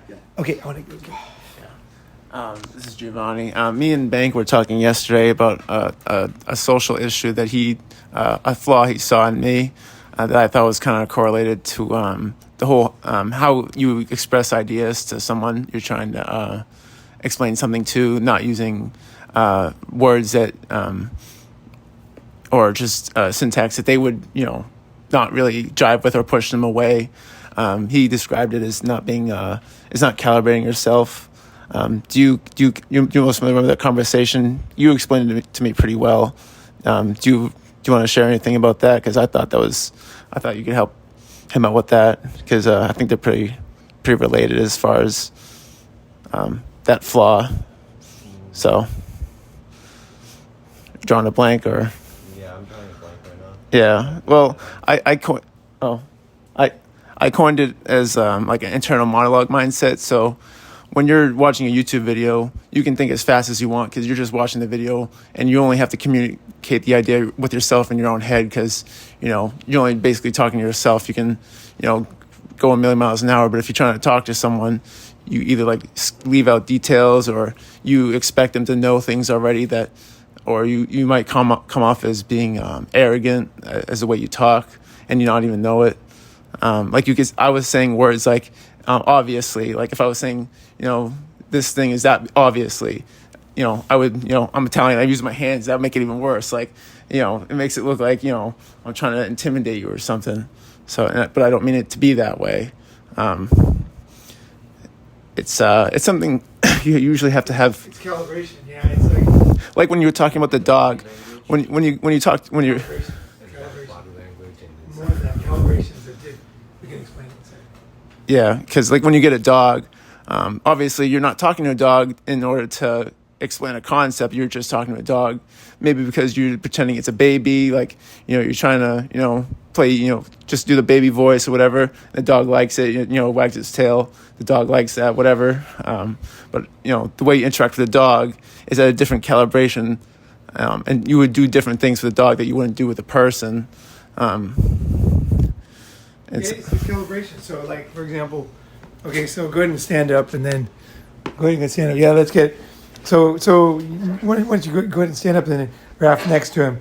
Now move in real close to Raph, like you're just sitting there. Yeah, just move in real close, like just like real, like you're Iranian. Yeah, Iranians, they stand like this. Yeah. No, he didn't say anything, right? He didn't insult you. Wait, how did you feel? A little uncomfortable. Okay. Yeah. What did you feel like doing? Pushing him away. Okay. Oh, that's more than a little uncomfortable. Because some people would just step back. You said push him away. Yeah. Some people would say, "Oh, I'm going to move back," but then you're probably afraid he's going to keep coming. Right. But that's a forceful action. So strong feeling, right? It's because that is not calibrated, right? So when you are what you learn in one thing I learned a lot. I think I was good at it naturally, but really helped to learn from PUA stuff. Actually, was calibration. So, for example, now let's say, why don't you turn to the side, like that's fine. Yeah. Well, no, because you're kind of away from it. Yeah, like this. Okay, so I'm standing here, right? Mm-hmm. It's very strange, right? But now I go like this. So I'm like, check this out, Raph, over there. Mm-hmm. Yeah, that feels normal. Feels different, right? Yeah. I'm standing just as close. Yeah, but we're looking that way. So yep, I'm looking that way, and I'm also pointing that way, and we're together because I'm like pointing like, hey, we're looking over here. Look at that over there, And so instead of like here, like this, right? So your calibration when you're a tall guy, right, or when you're a short guy, you're gonna have to act differently. You have to act the way that people react to your body, right? Everybody's different. So you might be able to come in closer to people and they'd be totally comfortable. So you're calibrating. If you can go in closer, then you go in closer, right? Especially if it's a girl, right? So you have to look at how they're reacting and then adjust and then just know basic things. Like if I face you, it's more confrontative. But if I'm just like this and I'm like, so like I said, like this, then I'm not confrontative. It's like looking at you can feel it's totally different, right? It's like looking at a gorilla in the eyes. That's a threat to them. Or if you smile at them, it's like they totally understand it completely different than a human. Sure. And also, too, like if we're this close and you're facing me, I'll tend to look down. I'll be looking away because I don't want to be part of that. Yeah. Like I don't want to join in that because then it's like two people doing it, right? Yeah. So if you're a big guy, you have to watch more carefully. You have to calibrate. So you come in and then you move back. You see where it's comfortable, and then you try different things. So maybe you might sit down, right? And then people might all of a sudden feel more comfortable with you. You might turn to the side. You might all kinds of subtle things. And also, of course, if you're using your hands and you're already intimidating, then they will be even more intimidated because your hands are moving around, right? So if so, you might want to not move quickly. It's like it's just like an animal. You come up to the cat, you start moving around, that cat's gonna fucking take off, right? You got to come in slow, man. Yeah, so that's why the cats and dogs are so good because they teach you by where they go. So, for example, when you get very good at what do they call it? The animal whisper or whatever. All that is somebody who understands calibration, right? And so when you're good at it, the dog or the babies will not lie. So they'll come to you. And then people that don't know about this stuff will say, oh, the dog really likes you. And they'll never look at themselves. They'll just assume that dogs like this person. Dogs are filters for this stuff. They're telling you something, but you're not listening. Cats and dogs. They're giving you clear messages because dogs are not really that worried about what you're thinking. They are a little bit. They don't want you to get angry and stuff, right? You know what I mean? They want to get food and stuff. But they're not like as social as we are, right? As far as we're more complex, right? So, but the dogs and cats tell you stuff. So if the dog's not coming up to you, what people will do is like, that fucking dog's not friendly, you know? And then he just goes straight up to somebody else. That should pique your attention. The dogs talk through their tail. Dogs talk through their tails, their eyes, if they move. And it can be, once you get, it can be like when you get really good at something, like for me, it's the opposite.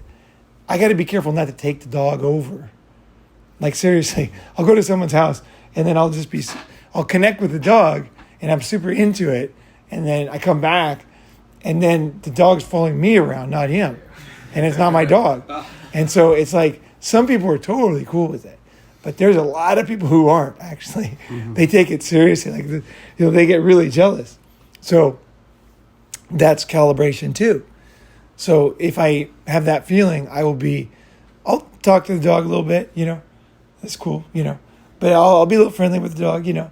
But I won't kind of get too close because I know I know some people, I've had bad experiences with kids and dogs, is they just love me. And it's like, the people that are jealous over that, the jealousy is so fucking insane. You cannot even believe it. Like, they want to kill you. Like, you know what I mean? They're like, I've been trying to get that kid to do that for years, you know? And you got him to do it and he loves it, you know? Like, I'll go in and just some kid will be scared of the water, taking fucking classes, you know? Now, luckily, this is a true story. The guy was not like that, thank God. He was like totally cool with it. He was the opposite, but he had a kid and we were up at the lake in Japan and the kid was taking all these fucking lessons. And I'm like, why is the kid taking all these swimming lessons? Like, what are they trying to do? And he goes, oh, they see the island out there? Before the end of the summer, they're supposed to swim out there and back. And I'm like, oh, okay. And so the kids are small, you know. So I said, you know, you want me to take the kids in water? And he's like, yeah, you're a water guy. That'd be awesome. So there was 2 daughters, right? So I got in the shallow water and we started swimming. And then the one girl was not listening. She was older and she was just a little bit. She was probably 7 or something. But she was trying to show off what she knew because she had been doing the lesson longer. And she was not really interested in water. She wasn't a water person. The other one just looked at me and she was like, you know, the eyes, like, I want to learn, what do I do? And so I'm like, oh, just, and I went down under the water. And then she's like, follows me under the water, you know, and I'm like, okay. Then I started splashing on it. And then she understood, like, oh, you can go comfortably under the water, you know? And then it progressed really fast. This is in 20 minutes. So, like, literally, she's like, everything I'm doing, she's following. She's totally comfortable. So I'm like, fuck, what can't this girl do? So we go out to there's a floating raft, you know, where you sunbathe on. And it's pretty deep. It's like 20 feet. So I'm like, fuck it. I'll just do what I usually do. I swim down the chain to see how much, you know, shit is growing around it. And I look down if there's any money or masks or anything on the ground. And then you pick it up, you know, you can either give it to somebody or take it, you know. There's always a bunch of shit underneath one of those floating platforms. Yeah. And so, and it's always interesting. And it's something from 10 years ago or whatever, you know. So I started swimming down. And then I look at her and I go, you know, I used scuba diving signals. And she didn't even need to teach it. She was like, hey, okay. So we go down another meter, you know. I'm like, okay. She's like, so we went to the very bottom of the lake. Fucking believe it. He couldn't believe it either. I'm like, you think he swam out the island? She's like, pfft. She swam right out the island. It was easy. So it's cool to be part of that. But it's all connection. It's all connection. What do you think you did differently from her instructor? Everything. You got connected. Yeah. Yeah. There was nothing There was nothing. They didn't do anything I did. Yeah, I did my own thing. It was totally different. Yeah, it's easy. It's fucking easy. Right? I just showed her. But it was also the topic because I have seen so many people try to learn the water, and I realized it can take you 5 minutes and you're done for the rest of your life. So I knew that. So I'm like, I just want to get her to do shit and realize it's no big deal like me, you know. And then I go, okay, I'll just, you know, I'll just fucking, I won't do it like we were saying, like when you're trying to seduce a girl, maybe you don't kiss, touch hair, and go in an order. Maybe you can just go all the way down right away, you know. And swimming is like that, and the ocean's like that. Very comfortable. You can get very comfortable very fast in the water. It's just people just are retards in fear, and they never do it. It's just stupid. I can show anybody so fast, so fucking easy. Yeah, it's just a matter of them listening, you know, and trying it. It's done. It's easy. It's fucking easy, man. So she was listening. Yeah, I'm sure she's gonna be a fucking great swimmer in school and stuff. You know. Yeah. Okay. Hey, it's chime time. I actually have like a little bit of a weird issue going on. Similar, you know how you were saying like people will get mad with. Oh yeah. Yeah, I got that going on. It's dangerous too. Dude, I got that going on so hard, and They will fuck you over, not invite you back, say bad things about you, anything to keep you fucking away. And the thing is, when it first happened, I'll just say this will help you right here. So when I first started doing it, I thought this fucking guy, what's wrong with this guy, you know? And then after, I got burned a few times. It wasn't him, it was me. I needed to calibrate, because when I think of calibration, it's how can I go deeper and deeper and deeper. But then I realized, okay, some people can't handle it. They don't. It's going to drive them insane. Like, so I have to give them less. I have to do less. I need to take responsibility. So I have to have the discipline. Although for me, it's very boring if I could connect with somebody and I don't. But it's their kid, it's their dog. So I know that now. So I will deliberately look and wait and see the reaction. And then I'll decide how far I want to go down into the whatever it is, you know. He's like in the middle, yeah. Oh yeah. So the person who it is it's, how do I even describe this? My cousin's husband. You know, like he just doesn't play with his kids. I don't know what it is. You know, maybe they don't want to play with him. I feel like he's always been hard on his kids, but like especially with COVID or whatever, I feel like everyone's getting sick of each other being locked in the same household. And dude, him and his wife are like super toxic to these freaking kids. They're always like yelling at him like excessively. And like when I just play with his kids, like my godson and his sister, yeah, like they're so freaking happy with me. Yeah. And this guy is just angry, you know, like super mad, you know, like, oh yeah. And I could see it from a mile away, and I'm like, fuck this guy. You know, and I'm not gonna tell him or anything, but I do resent him and his wife, and of course, you know, and their family, so they're like always around. He's abusing his kids, fuck, of course. And they might even be. It's like Labor Day weekend here in the States, so they might even be at my mom's house or whatever, and I'm over here. It's just a shitty situation, and it's something that I keep getting thrown into because, like, what am I going to avoid my family? Okay, before I gotta say something. It's the animals too. So I'm sure he wouldn't mind me saying this. Nelson's roommates had never had dogs before, you know. So they were all from Malaysia, and they came over, and they all got dogs because they thought, well, I'll get a big dog. So they had like big dogs in this small apartment, and they were the worst dog owners I've ever seen. Like, one guy was so controlling of the dog that he always had the dog on a leash in the house. Yeah, he always walked with the dog on a leash, and he had a metal cage. And then whenever he was cooking, he'd put the dog in the cage. You know those travel cages? And the dog was so fucking sad. And I said, Nelson, because Nelson's smart, so I knew he knew. I'm like, how do you fucking live here? He's like, it drives me insane. He's like, I just want to, because I when I didn't get it at first, I said, hey, like they're not walking the dogs, you know, like at all. No fucking walking. Oh my God. Big dogs. And they're big and they're 6 months old. What are they Malaysians, you said? Yeah. They just never, they're kids and they had no experience with dogs, like 18, you know, whatever. But they could be any country, but they just had any country where you're not near dogs or animals, right? So they didn't know animals. And their parents weren't there and nobody was there.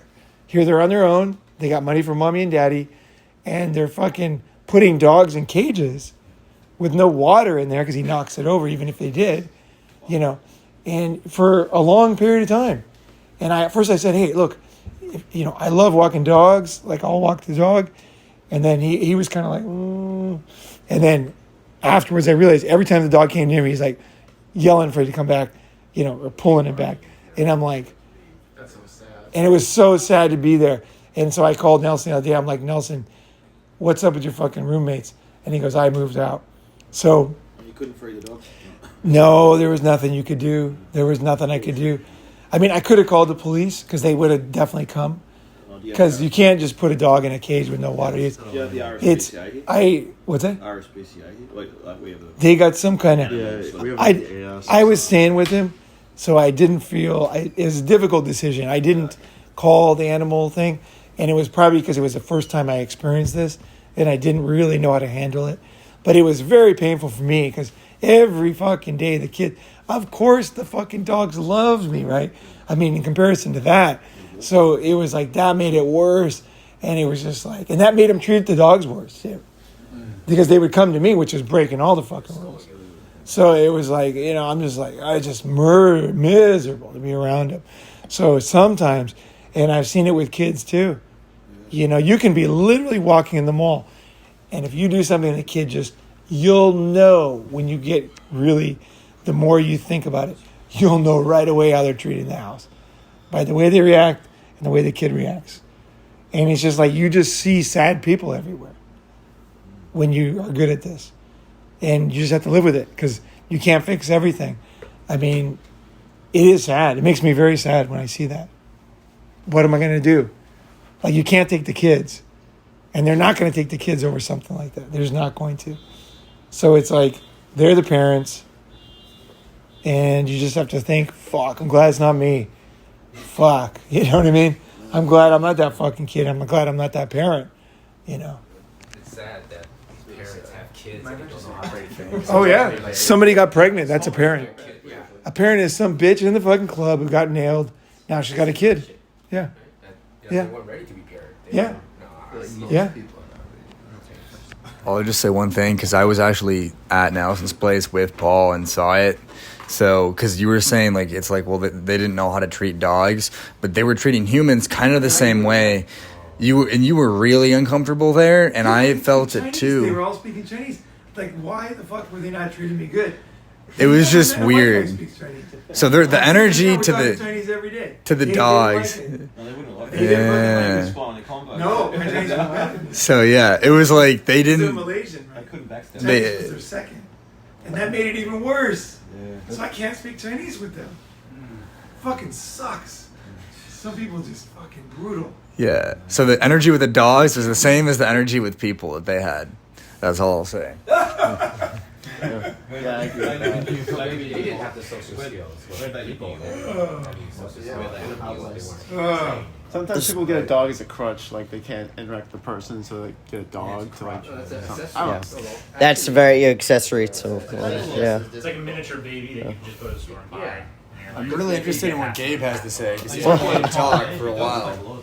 Well, I was going to talk on the same thing about once you get good at connecting with animals and children and stuff like that, you have to. It's a lot to what Paul was saying. And as an example, right, I have a lot of cats that kind of live in my neighborhood. Used to be when I was younger, I would befriend them. But then you have 100 cats hanging out at your house, right? So, yeah. So, right. So you have to kind of learn to keep distance. Same thing with, I'm good with kids at parties or whatever.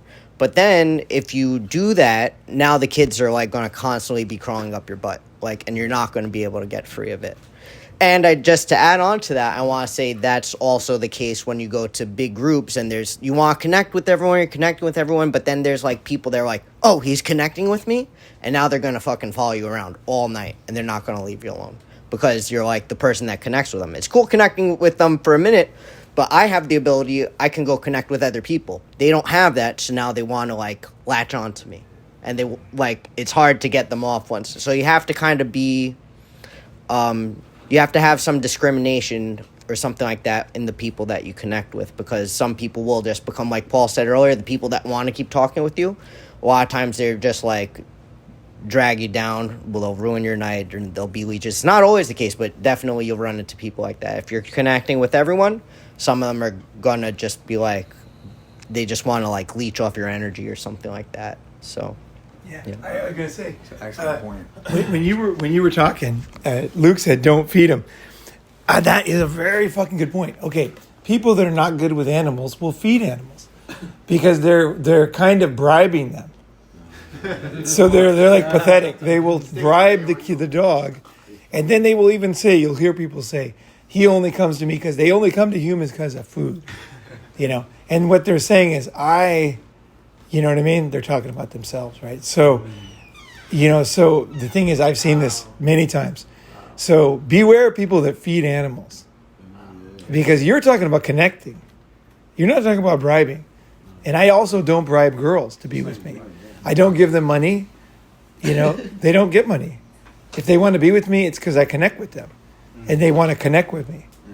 Because I'm not offering money. Even if I have money. I'm not. I mean, I'm a nice, stable and everything, but I'm not, you know what I mean? Like, it's not, I know that if you offer that stuff, then it gets on that wheel, that never-ending wheel, where you're just like, having to, it's a no. If they like me, they like me. Yeah. I'm not saying I would never in any situation help them out. I would, but I mean basically like I would a friend, right? But basically that's not. I'm not bribing them to come with me, and I'm not bribing my friends to come with me, and I've noticed that people that do, beware of those people, and if you're one of those, do some introspection, because if the dogs are not coming up to you, unless you bribe them. It's kind of like your whole life can be like that. It's like, that's why guys complain about gold diggers. I don't have gold diggers. I never had a gold digger, you know, because I filtered them out in the first date. Because the first date, I'm like, you didn't feed them any gold. Yeah, I'm like, well, we're going just to... like you didn't walk around the park bribing animals to Yeah. get affection. You Yeah. didn't walk around life bribing gold diggers with money and resources. Right, So they never came to you. Let's go to McDonald's or whatever, you know. Yeah, McDonald's for sure. Not a Happy Meal yet. Coffee, you know, and you know, yeah. Some of them don't like. Yeah, it's fine. No, but that's the thing. But that's a filter. No, but that's It's a simple filter. the thing is a lot of people say, oh, you know, I would never do that. But the thing is what do you want in life? Do you want a real relationship? Do you want a real connection? Or are you just going to sabotage everything? Because if you start that way, it ends that way. And so a lot of guys that, you know, lose a lot of money, I'm not saying all guys, because with the legal system, it can be any guy with money can get, like Brady, you know, anybody can get fucked over. So, you know, but a lot of times, guys, they offer fucking, I mean, almost every guy I meet thinks he has to give a girl money. You know what I mean? And the truth is, they'll give you money. Girls will give you money. No problem. Yeah. Straight up. And the thing is, I don't want their money, but at the same time, it's like, because I want to challenge myself to make my money, right? But I know if I wanted to, girls will give me money. I know it, you know. So girls are like that. If they like you, they'll fucking want to help you, right? But if you give them money and you attract those ones, or you start that dynamic, then they won't. It's like you set the precedent right off the bat, so it becomes the default. Yeah, that's the precedent. And also, it's the same with jobs. If I offer you $160,000 a year to work at a job, and then I say, oh, I'm sorry, we're going to have to lower it to 155. You'll be like, maybe you're working 80 before. But you're like, that fucking guy lowered it. Now that I'm making this, I got this job, I want to get a new job. Yeah, people are like that. So don't, be careful where you know, like grow naturally. You know, if it was the right situation, I felt it was good, you know, I might do something for a girl. You know what I mean? That is possible. Yeah. But it would have to be the right situation. And it's a 1 in a million, you know, it's just like the right situation, you know. But generally, no, because that's not part of a relationship. That's not the thing. You know, like dogs come up to me even if somebody else feeds them. Now they will go get their food. Don't get me wrong, you know. And it is tempting. You know, you see those guys giving food to the pigeons. bunch of scumbags. That's what I think. Yeah, because I know. I love the contrast of Yeah. just feeding the pigeons Yeah. and just like scumbag. Yeah. Feed those pigeons. Think about it next time you go to the park. Think about it. How nice are they? How social are they? How good at connecting are they? Right? And then look at the other table. You go to a park, people sitting together talking. Are they like, oh, do you need a drink? You need some ice cream? I'll get you some. You know, it's like, no, they're just talking. Right? You want to be a natural. You want to be a living being in normal living being stuff. You know, and it's not human even. It's a living thing. It's any animal, right? Mosquitoes, bees, whatever. They're All social. God's creatures. Yeah. That gives me a goal. Allah, I'm gonna get some girl to you know. give me $5 tonight. Don't kill the cockroach. Yeah. Well, yeah. So yeah, That's so one thing. so Can I that be real close to you when you do that? Can I just be hovering? just in the middle. Just let me know. Just take your No, commission. I just want to. I'll just take two. I just want to. You can get go down. This guy's entertaining. Did you have anything else to say? Hi, AJ here. Just wanted to add on to what Gabe was saying. I used to walk dogs for about a year, and they'd give us, at the company I was at, they'd give us treats to kind of like, because first when you start off, they'd introduce you to the dog with the owner present, and then, sorry, you're fine. Talk louder. That's fair. See, this is a good lesson here. This is a good lesson. No, I want to see. Yeah, I think it's part of it is my posture, honestly. So I was working at a dog walking company. Yeah, it's posture. Stand up. Try that. Okay. Do that. Yeah. Talk like this. Project your voice. Okay. So. Like Roman Colosseum. So I was working for a dog walking company, and they'd introduce us to the dogs with the owner present. So it builds a little bit of that trust. Like, this isn't a stranger just walking in and grabbing me. And they'd give us like supplies with like treats and extra chains and leashes in case it broke. But I didn't use the treats on the dogs because I wanted to build up the trust and respect with the dog first. So I just never really used those. And maybe like after a while where I could see like I come in, the dog's like doing what it's supposed to do to get ready to go on a walk and stuff like that. And then I'd probably do something later on, maybe like a few months in, and then I'd do it that way. But I wouldn't do it every time because I don't want the dog to just get like spoiled that way, like that trust and respect. And also too, what you're saying with the connecting with people and them leeching on. I developed this technique because I do a lot of weekly art shows. So the technique I like is where I would come really early, and then I could like, I'd usually like go after the people who were like quieter, and then we'd start a conversation. And then I had usually at that point I know some other people. So as soon as I feel like I want to move on and connect with somebody else, I'll say, hey, you like something they would say. I would kind of connect it mentally to somebody else I knew where it's relevant, and it's like, oh, I know this person. You ever talk to this person over here because they're like in that relevant topic of what we're talking about, and they're like, no, and it's like, oh yeah, and I'd call them over, and I would connect those two, and I'd fuck off.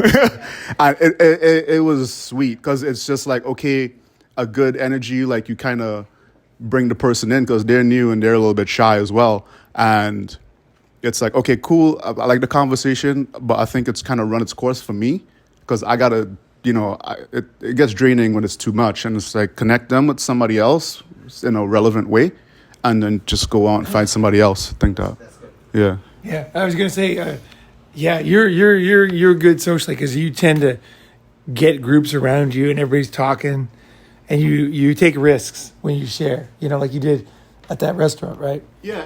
So that kind of like that disarms people, makes people comfortable. Yeah, because it's better. Yeah, I just found that it's just better to just be honest and just talk, and relevant. Like the relevance of it is important, but just talk in a relevant manner. Like I won't mention things that aren't relevant to the conversation, and you're not full of pride. Nah, it's because it gets in the way of the conversation to me.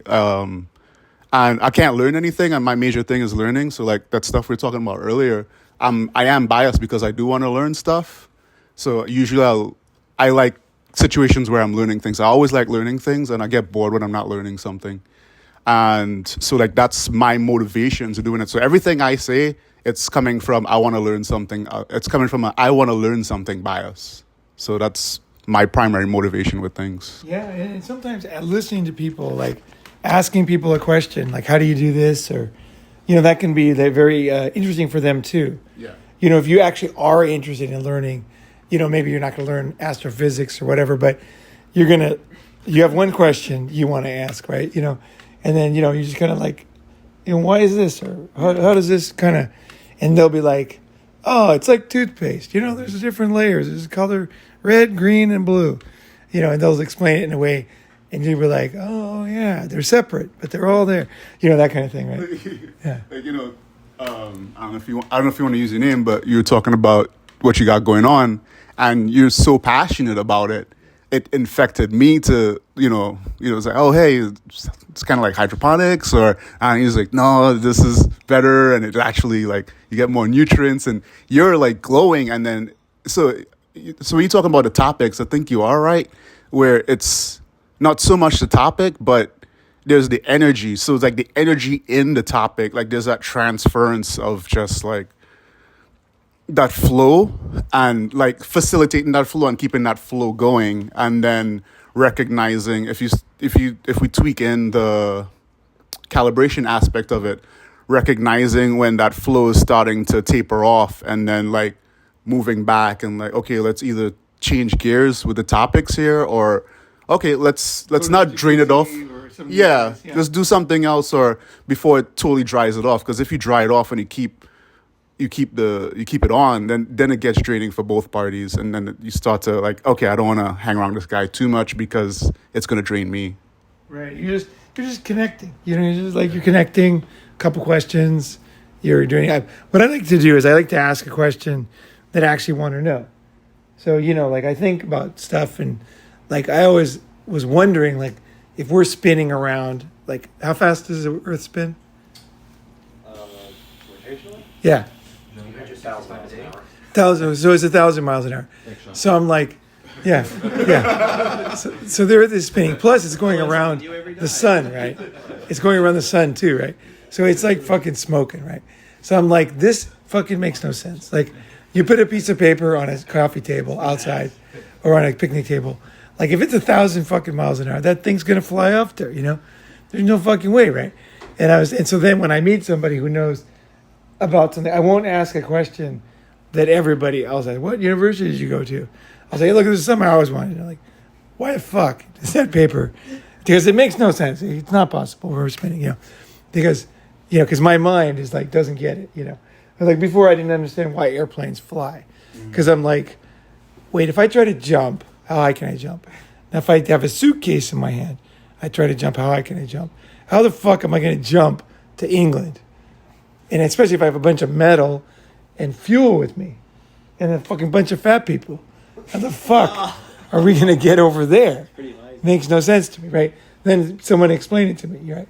That it was like a physical, I think it was Sean, like a physical, it's like, he explained it to me in a way that I could understand the hard physics of how you get pushed up, by the, and the suction, this and that. So I was like, oh, okay, I get it. And it wasn't even that I really wanted to learn that thing, but I wanted to learn enough that at least it made sense to me that it was possible. So when he moved my hands a certain way and I felt the wind, I was like, oh, yeah, I get it. 500 miles an hour, yeah. Okay, right, that would be enough. Because you see, like, when you're on a cliff, the wind's coming up, and then you feel that gust, And so I could make sense out of it. So, just, it wasn't even that I needed to understand it completely. I just need to know why this fucking things happen. Like, I don't want to be like confused about life, like walking around. Most people, they just don't know much, and they don't ask anything. So they just basically don't know what the fuck's going on ever, right? They just go to work, right? They don't understand anything works. Electricity, nothing. And they're just like, the only thing they know is how to drive to work, park the car, punch 7 o'clock, open a beer, Yeah, it's pretty much, simple, right? But I want to kind of know how things kind of operate, So I'll ask a question like that, but it's actually a question that I care about. And they'll see it in me. They'll be like, oh, he really wants to know that. Like, I've always wondered, like, what the fuck, And then they give you a good answer. And then for them, it's kind of fun because they're like, if they really are good, they'll be like, okay, yeah, I can understand why that would be, and they'll tell you. And the way they explain it, too, tells you a lot about them, too. Because if they're like, well, it's 2.4, it's 0.78, 12.5, and then you're just like, I have no fucking idea what he's talking about. And he doesn't know how to explain things, right? So the same thing, when I'm explaining something, I have to show something that makes it possible for people to understand it. And he doesn't know that yet, you know what I mean? So you want to be good at conveying stuff, too. So if you're the guy being asked, you can explain it. You're not above explaining the way people can understand. Because some people think that they only are educated if they explain things that no one understands, basically, right? It's like, drives me insane. Yeah. I'll say this, because I feel like I was in a position not much more than a year ago when I went to my first summit that other newer guys or new guys might be in now. And I wanted to connect with people, and like I thought I had a lot of value in that, like sharing a lot and kind of like talking a lot would help out. And what I realized is basically I should kind of pull back a little bit and learn from the guys that are really good, because everybody here like wants everybody to be cool. Like, I want to be friends with all the cool people I could possibly be friends with, right?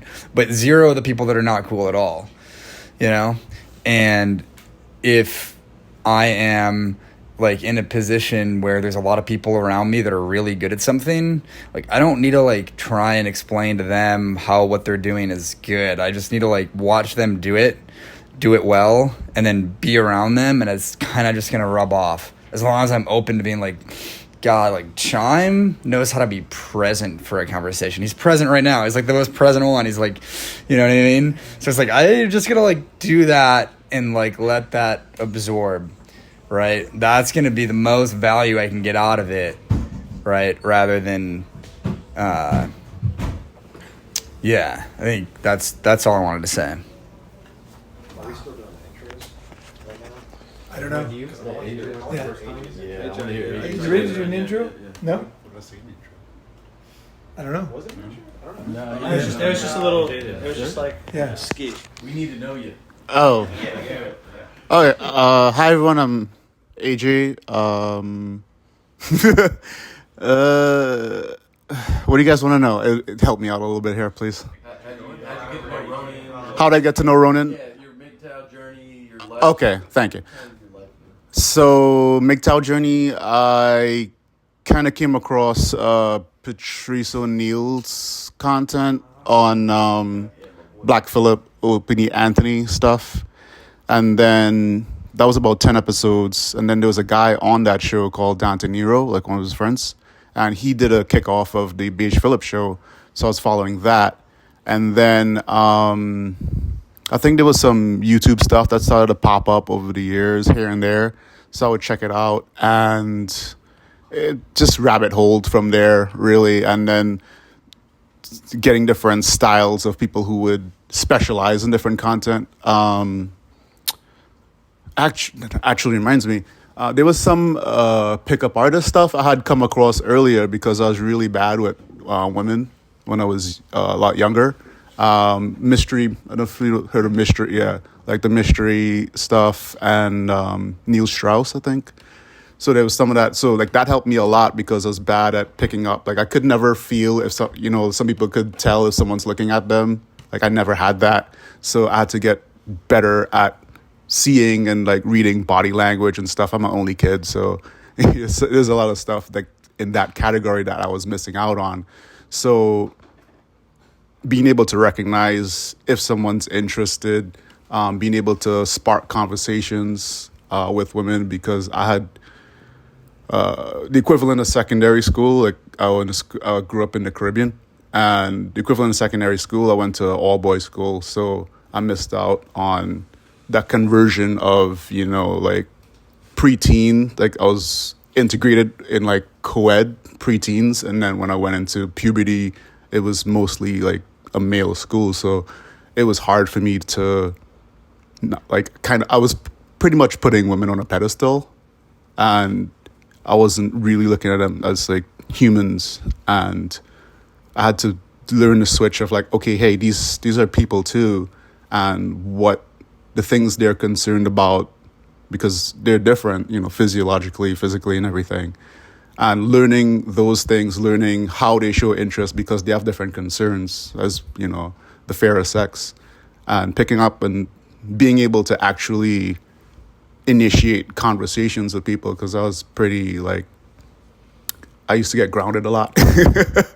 So, like, there was just a lot of, not being able to really kick off and like, okay, well, this is someone I'm interested in and I want to kick off how I interact with that person. So I just had to do a lot of trial and error and learning resources and learning how to do things, how to, be sexual, how to kiss, like technique. And, this technique doesn't actually work in real life. And then I had to have somebody show me, like I had I used to, cunnilingus was trash pretty much. One of my exes actually was like, no, do it like this. And it got a lot better after her.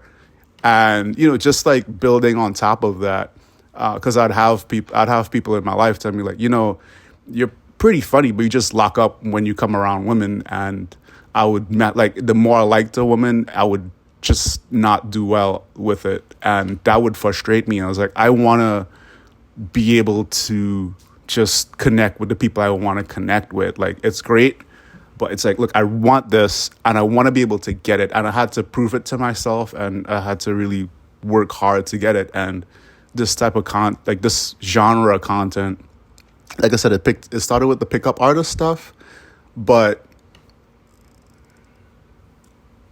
as pickup artistry got more mainstream, like certain aspects of it got known to everybody, I would say. So like certain aspects of it I gravitated to, like indicators of interest, the calibration stuff. I didn't know the word for it before today.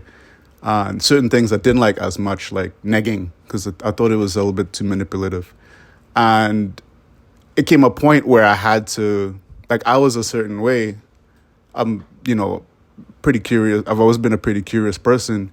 And by learning all these things, I felt as if I would become a bit too calculating, a bit too manipulative learning these things. And I had to make a conscious effort to say, okay, well, if I keep going this way, I'll probably become more manipulative because I'm just calculating every time, okay, well, I could do this and this is probably going to give me this result. And I was like, no, I don't want to be like that.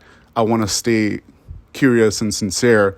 So certain things I just became aware of so that I could not do it, or at least defend myself against somebody who's trying to do that to me, and keep certain things that would help me to connect with people I wanted to connect with. So like things like the indicators of interest and, proximity and stuff like that.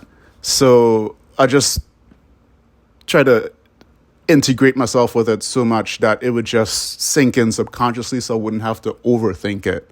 And I could just go about it and just stay sincere and stay who I wanted to be. And that was a bit of a shift that was kind of weird, but it got in over time. I kept like, okay, well, no, I don't want to be like this. I'm overthinking it. Let me stay back. It's a bit like lucid dreaming in a way, where you're like fighting, like you being aware that you actually, maybe lucid dreaming is not quite accurate. Learning to fall asleep, because sometimes you start to fall asleep, but you're aware you're falling asleep, and that kind of wakes you up. But you can ride the wave of like, oh, I'm falling asleep, but you don't try to control it too much, and you can just ride the wave into sleep. If that makes sense to anyone. It's a weird way to put it. So it's like a similar thing where it's like, okay, I'm aware of things that I've fell short in the past, but I don't want it to be too, controlling of who I am. I want to have a bit of more a bit more of a symbiotic relationship with it, where it could just flow better and I could just stay sincere. So, yeah. So, Giovanni again. You use the word sincere a lot, and when you're sincere, you're trying to basically not be a hypocrite. You have a belief that you don't want to contradict with your actions. That's what sincere basically is. You want to not be considered a hypocrite. Basically, you want to stick to some sort of idea. What would that you also mentioned manipulation. So is it that you don't believe that is it that you don't believe some aspects of a relationship are genuine enough to even attempt? Like, because sometimes you say something to someone, I don't want to say it's a white lie, but it could be considered a manipulation in that sort of way. What exactly can you elaborate on your sincerity? Thank you. Basically, what are you afraid of? Yeah. And I'm going to add to that. Okay. Thanks. Was picking up on your word about you don't want to be too manipulative. And so basically, and you're an overthinker at times like I am. And so first thing you don't want to do is to let all of that get in the way of taking action or it being an excuse, right? I might be crossing a moral line here, so I'm not going to put myself out on the line with somebody or a girl, because that's how people often deceive themselves. And I've been in sales for 25 years. I've had so many different sales situations, and with almost all of those jobs, eventually it came to the point where I could make a deal and I was responsible for the comfort level that I had in terms of doing it. So, you are your own moral rudder, and you're not going to be 100% perfect, but that's for you to decide. But don't let that get in the way of you taking action. Like somebody starts off in sales and they're just like, I did everything the company asked me to do. I sold the shit out of it and I win. That's all I think about. And after a while, you're just like, oh my God, like some of these clients, it's like doing damage or, something that wasn't true and you drank the Kool-Aid. And so, you can't have 100% control over that.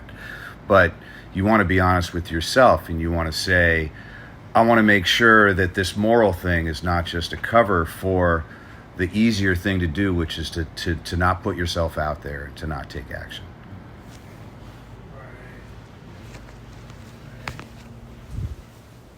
Yeah, the fear, like that you have to make those calls and it's going to be awkward, and you have to read a script when you start, and that's not sincere, but you have to get through that, and then you learn. When I learned Japanese, I spoke like the people that were near me, the women. So I spoke, feminine Japanese in the beginning.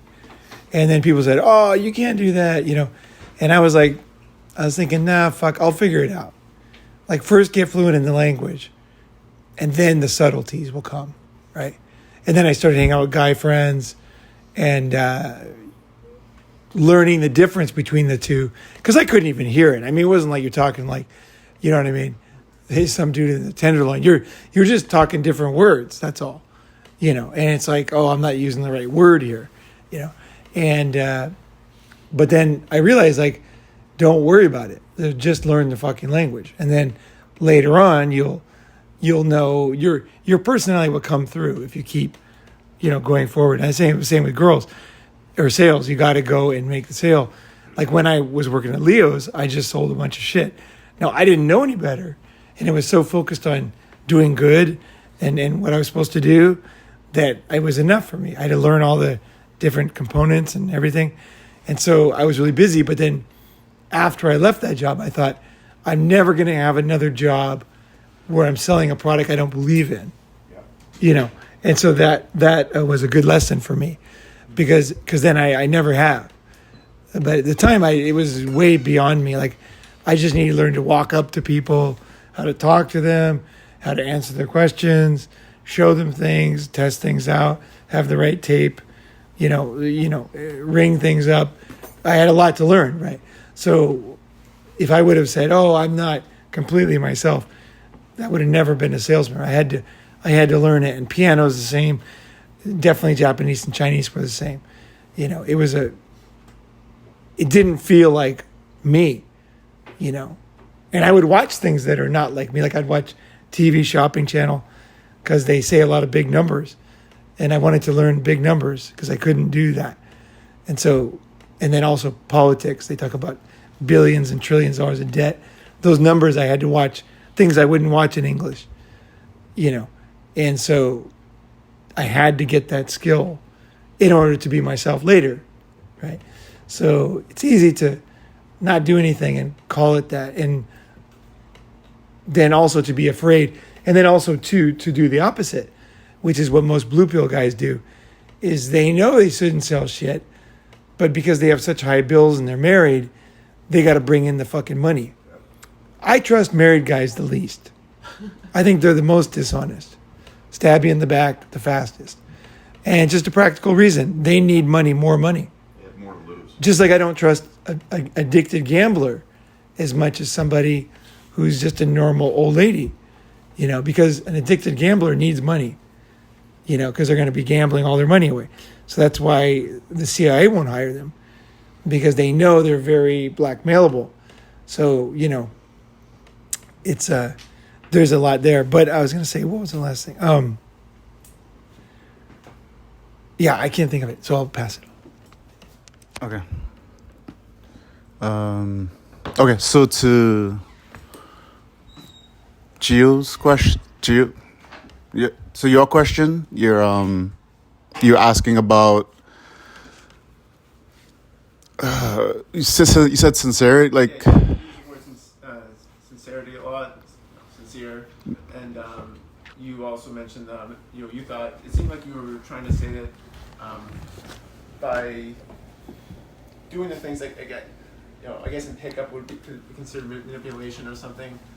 I guess one of the points I was trying to make was, do you see any part of a long-term relationship or any relationship or whatever in between, do you see that as manipulation and it's just wrong?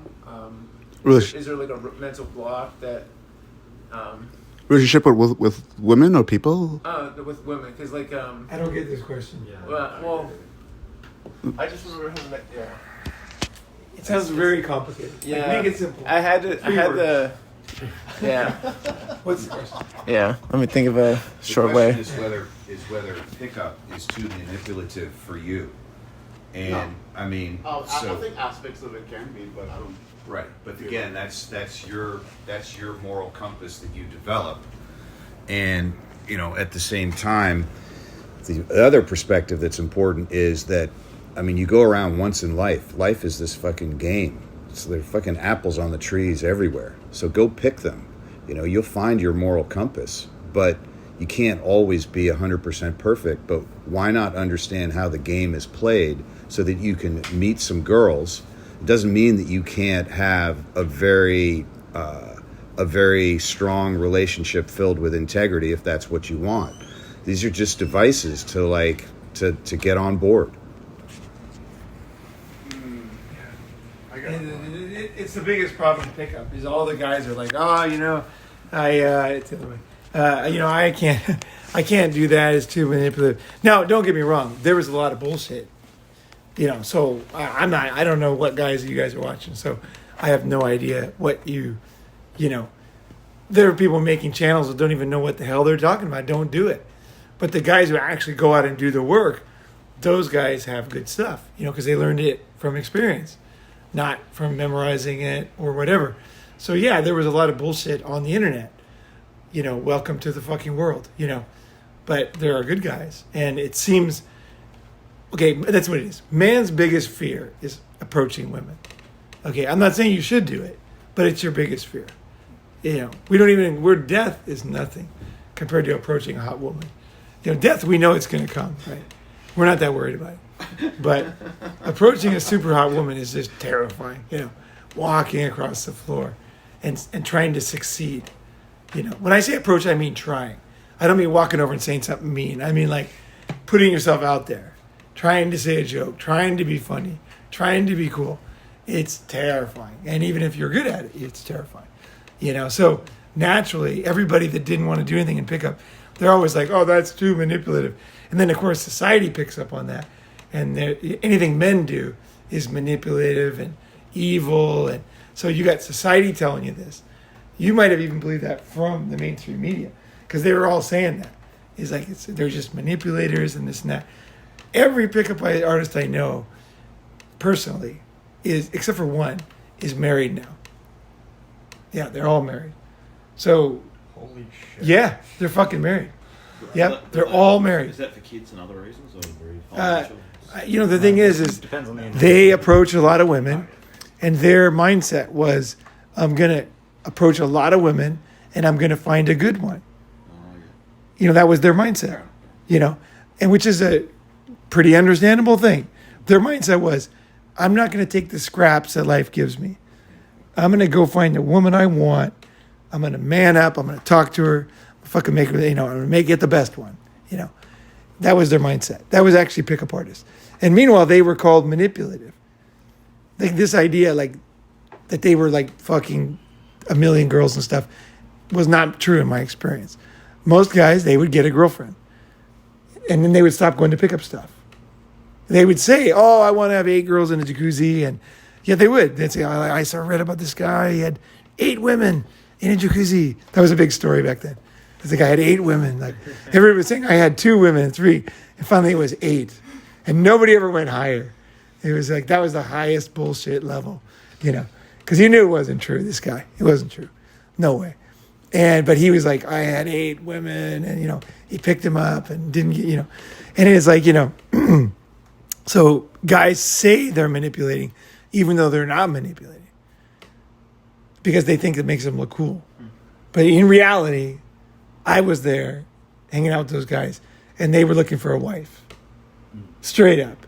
It was only the very rare, very, very rare guy who wasn't looking for a wife. I was like with a rare guy who wasn't, I wasn't looking for a wife. So I was like, no, that's not necessarily my, no. Because I started out red pill. I did. I started out red pill in 1990, 91. I was totally red pill. And I was already pickup, but then that's when I got really into pickup then, after that. So I was not looking for a wife. I was different than the pickup artist. I was like, this is fun. I'm going to do this. Whatever the fuck happens, I have no idea. But it's a good challenge. And girls like me, so let's do it. I got nothing else to do. Fucking why not? I wonder what her pussy tastes like. You know what I mean? That's what I was always thinking. I got to fucking taste this girl's pussy, period, Like that. And they... Girls love it when you're thinking that. They do. If you're confident and you're not like going to take no for an answer. I mean, like you're fucking want to get dirty with her, and you're not bullshitting anybody. And the girl's like, wow. And she feels attractive, because she knows you want to get down with her and do dirty things. And then she's like, fuck, all these bullshitters out there telling me my shoes are pretty and my haircut is nice, This guy wants to work the fucking box with me, And she's like, all right, well, we could do that, So, my mindset was different. It never was really, it was just media. Maybe you saw stuff online that was, but in general, the real guys that I knew, they were just trying to fucking kiss some girl. A lot of the guys, they were afraid of kissing girls.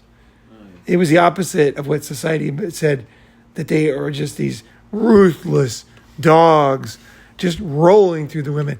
Like, think about it. How many guys do you know? Yeah. How many? Yeah, there are, In his army uniform. But think about it. How many guys that actually do that? Like, most guys, even if they're ruthless dogs, they get into a relationship. Right? They start out like spreading the seed, and next thing you know, they're fucking married. It happens to all of them almost, you know. So, you know, it's like they think they want to do that. Next thing you know, it's fucking baby carriage, right? So, yeah. So, you know, just keep it in mind. Like, don't believe society stuff. Because even us, we have a lot of ideas from society. Yeah, I'm sure there was scumbags. I'm sure there were. But, you know, and some of them had very weird things like mystery, which, you know, I didn't... I knew he was good at pickup. And that's my number when it comes to pickup. Is this guy real or not? He was real. He was able to get girls. He was able to talk to girls. He was not afraid. He would go in and do it. You know, I knew his top guy, right? I never met him, but I hung out with his top guy a bit. And, you know, so I knew he was real. So I'm always looking for real. That's it. No matter how weird the guy is. If he's real, he's actually doing the work and he's getting success. I'm like, that's interesting. You know? Yeah. Anyway, you had something. And then... It just has me briefly because it all makes me think of like manipulative or not. I don't think is really the issue. Reminds me of something that Ronin told me that was interesting because you were like, yeah, I always kind of felt like in the early days, like, oh, I was doing something wrong, you know, like I shouldn't be going for girls, like I'm wrong. And it's this thing, like all of society, it's like men are wrong. And like, and then women will tell you that. That's the verbal thing they'll tell you, you know, and it's like, oh man, like if I'm like touching her lightly on the side, you know, whatever, on her hip, like maybe I'm wrong. And it's like, wait a minute, but like, fuck that. You know, like these women are lying like crazy. They're blatantly just doing exactly what they want to do. If they want to fuck 200 guys and then like get married and be a virgin, that's what they're doing. And they have no qualms about just doing it. Right. And then it's like, well, maybe it's manipulative if I use some technique where I'm like, oh, you know, whatever technique that you're trying to learn or improve or just like being successful with women is not manipulative. Right. Like you're giving them what they want. They don't want the guys that suck. They want the guys that are good at doing this shit, you know? So it's like, it's not like wrong. That's just fucking bullshit. That's blue pill. Like you being wrong is blue pill as fuck. And it's total bullshit. Like, do what you want. That's the message I think that I got from you. And that is exactly what you do. Because it's always like, well, but then she said this. Is it wrong? If she has a boyfriend, am I wrong to like keep going? And it's like, you do what you want. You know? That's what I think about it. Right, and also pickup, and I don't think a lot of guys understand this. It was about the 85%. It wasn't about the Chads and Tyrones. It was about the 85%. It was like how you can get more than you would get. You can have a better life, you know. That's what it was about. And they used to brag about it, like anybody, Owen Cook, all the videos. They would say, I was the biggest dork, and they would post a picture when I was in high school, you know. And, you know, it was like that was the kind of sales pitch. I was the worst. You know, girls hated me. You know, I was a total nerd. And here's my pictures. And here's this. And then here I am today, dressing cool, looking cool, right? That was the pitch. It wasn't like go out and be a manipulator. The real sales pitch to get the money in that business was how to turn from a nerd to a guy who can talk to women and maybe get married. A girlfriend, and then maybe get married. That was really the true pitch. And it was completely misrepresented. And the thing is, that's a very normal thing. And like, there's like thousands of people married because of PUA. But they just don't know it. But the guys took a course. They went up and tried it one time, had a good reaction, got married. Like I know because I've met these guys. There's tons of guys who are married, happily married, whatever the fuck it is for them. Kids and everything because of PUA. So this idea was just total bullshit. The Chads and Tyrones didn't really take the courses. They were just kind of like, I think the Chads and Tyrones were kind of watching it, kind of interested. Like, that's very interesting that people could study this. You know, like that's very interesting. You know, that kind of was kind of the attitude. It was the 85. It was how to fucking not be a invisible person. How to have love. You know. Hey, it's chime time. Like what you definitely got to realize, like, you know, I talked a lot about being an opportunist, and we're talking about like manipulation and, you know, there's no way that you can get through life without manipulating your life. Otherwise it would just exist in a constant state. So you have to make conscientious decisions behind every single action that you're doing. So, I mean, Ronin does whatever he wants, and I do whatever I want too, Like, but the thing is, I don't want to fuck myself either. I want to be the one doing the fucking, but without being a turnoff, right? So I do whatever I can get away with. Like, maybe I'm manipulating my life, or maybe even others, in a way that's justifiable and balanced for everyone. Like, I don't want to like cross any boundaries or do whatever, but you got to get to the point where you're down to do stuff for yourself and be like, I mean, like, kind of like we were talking about before, like, what was that, being aware, self-aware, or like being locked in, dialed in with conversations and the people calibrated. Yeah, you like, this is the same thing. It's just calibration, like knowing who you're around and knowing yourself. Like, you cannot get anywhere unless you know yourself and who you're dealing with. Yeah, and like just like dumb things like being quiet in that room over there at night. That's calibration. And you learn to see yourself from the outside. Where uncalibrated guys, they'll be at a nice table, dinner, and they'll say a joke that's totally not acceptable. That's no calibration, right? Your calibration is based on the other people's reaction. It's how to live in this world and not be the guy, you know what I mean? The guy is always that guy. That's calibration. And then like just not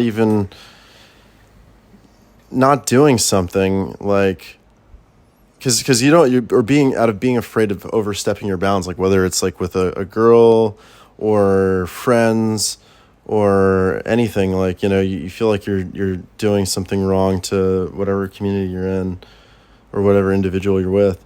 Like, if you're not dialed in with like reasonable manipulation, you could be unreasonably manipulating yourself, like self-sabotage almost. Like, you got to be aware of that. Escape here again. I resonated a lot with what AJ said, and I have an example. I think hopefully it clears up for Gio or anyone else listening. When I learned pickup, it was you have canned routines. You have canned, it's the sales script. You have a script that you go by. And I know that's more successful. I know if I have good scripts and I run them, I have more success. But I do internally have conflict with that. I do feel manipulative using those scripts. I think it's going back, you're saying you learn the script, use it, and then you could free flow. But there's just something, part of me that like fights it. I know it's the more successful way because that's how I have success. But then when I do it, I'm like, okay, you find the girl that you're really it's really your girlfriend. You're going to admit, that conversation we had that was so fun. I've had that conversation with 40 other women, right? You thought it was some spontaneous thing I just came up with, but it was kind of an act, That's like so, boundaries. You don't have to tell people everything. Right. But I understand. And also that takes away the mystery for her. Right. You got her excited. Another guy would have used that same story or did use it, and it didn't work for her. She connected to you. Right. It's kind of a connection. Yeah. You connected with her. And you're saying that connection's a lie because it was a fake. No. You connected with her. Okay, using that as a way to connect. Everybody fucking uses that script back then. Yeah. I wasn't in scripts, but I mean like scripts were used, and she connected with you. They even tested this. Some PUA guys, they'd go out and say, "Okay, you tell the same story, you say the same story, you say the same. I'm gonna go in last. I'm gonna say the same story. It's gonna work for me." And they would do it, and the guy would come in, a little slow on it, looking at her a little bit, and he would say the same fucking thing. She'd start cracking up. Yeah, that's a good point. The same girl? Yeah, the same girl, exact same girl in the same bar.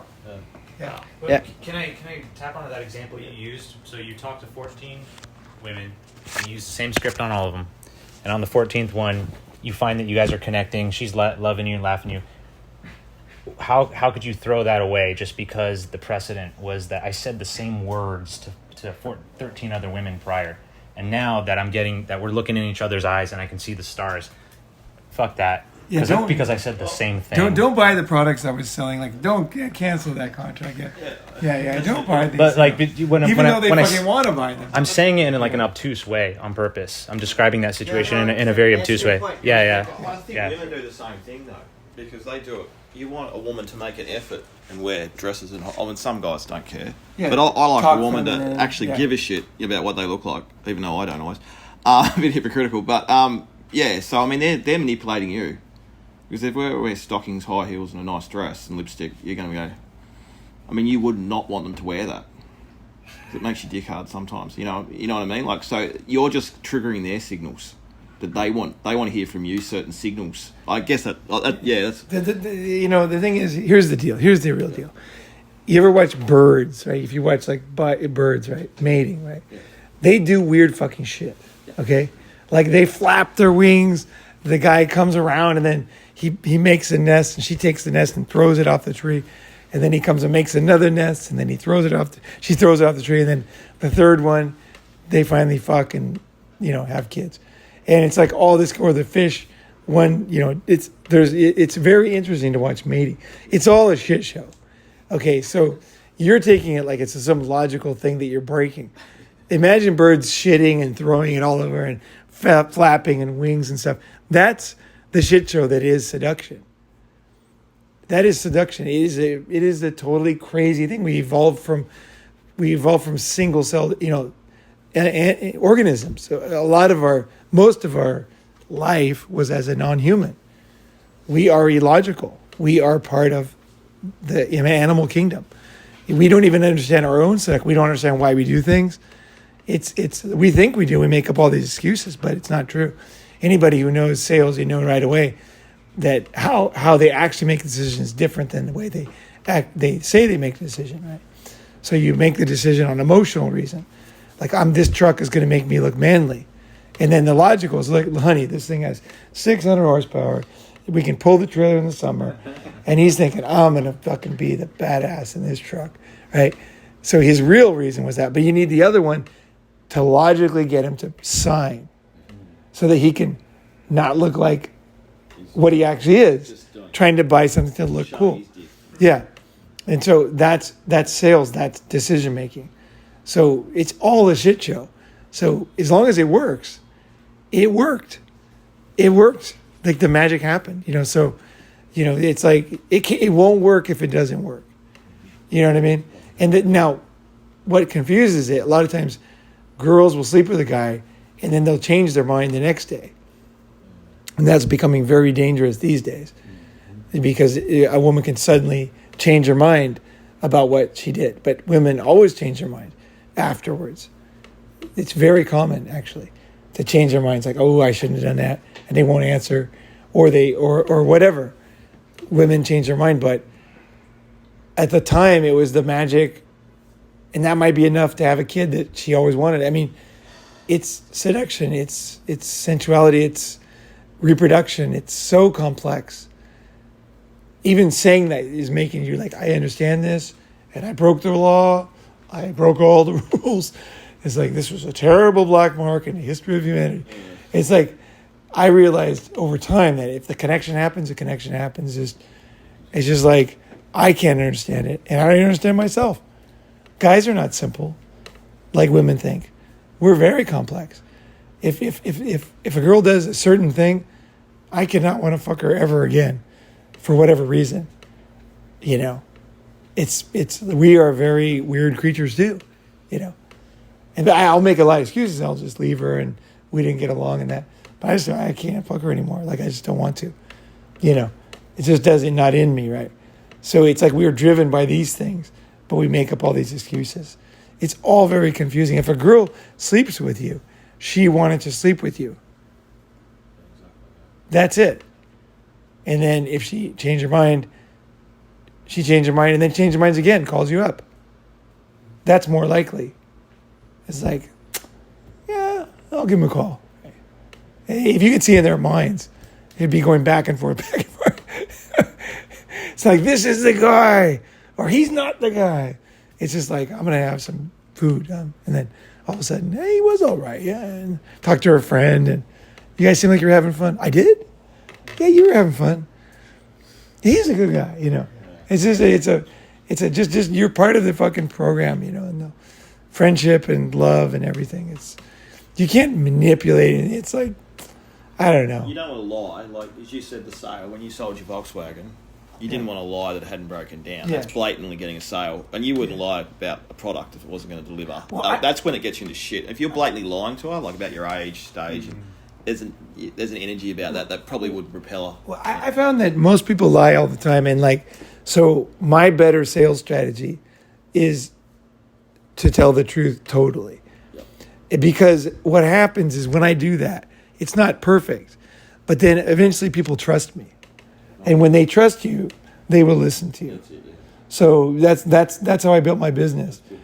Yep, just simple story. I've said it before, but an old house like this, Shanghai, they had a problem with the water came into this center thing in the building. Long story, and it was like 3 feet deep, dark rainwater, it was disgusting, ruined computers, clothes, everything. And then we cleaned it up, and then the guy wanted to sell it. Somebody came in and was looking at it. It was all pretty. It looked perfect. Nice scent, music playing. And they're like, we really want to get this place. I said, you guys got to know, this place was under 3 feet of water last week.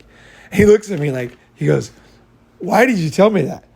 And I said, well, I want you to know how it happened and what we did to fix it. And I showed him down the shaft. I said, look, somebody threw a piece of plywood down there, and it blocked that drain. So when that drain blocks, the water's just going to come up through the window, and there's not fuck all you can do with it. So you got to keep that drain. So we put a metal like grate over the drain, up 3 feet higher, so that nothing could block it. You'd have to put a lot of shit on there to block it now, right? So I told him what happened, and then he looks at me and he's like, fucking hey, we'll take it, right? And it was like I was the only guy. I didn't have to tell him. But I just figured in my life, I don't care either. I don't care about money. So I figured, I'll tell him the truth. And it was shocking to me. And then he introduced friends. They bought houses. They didn't even ask questions. And I realized like my best strategy for me is just tell the truth. Fuck it. Yeah, just all the time, just tell as much as I can. You know, Differentiated yourself from your competition. All I know is it was a huge relief for me because every other salesman, they're different. And so for me, also, I don't give a shit either because I could be homeless or have no money. It wouldn't bother me. Like at night, it's fine, you know. So I'm like, whatever, you know. I keep my expenses low, and I like to have. If I have money, it's fine too, you know. But I'm not really worried about it. So that's my mindset. And I could always go live in a dorm in Thailand for $3 and have a great time. Yeah, like no problem. I know the dorm.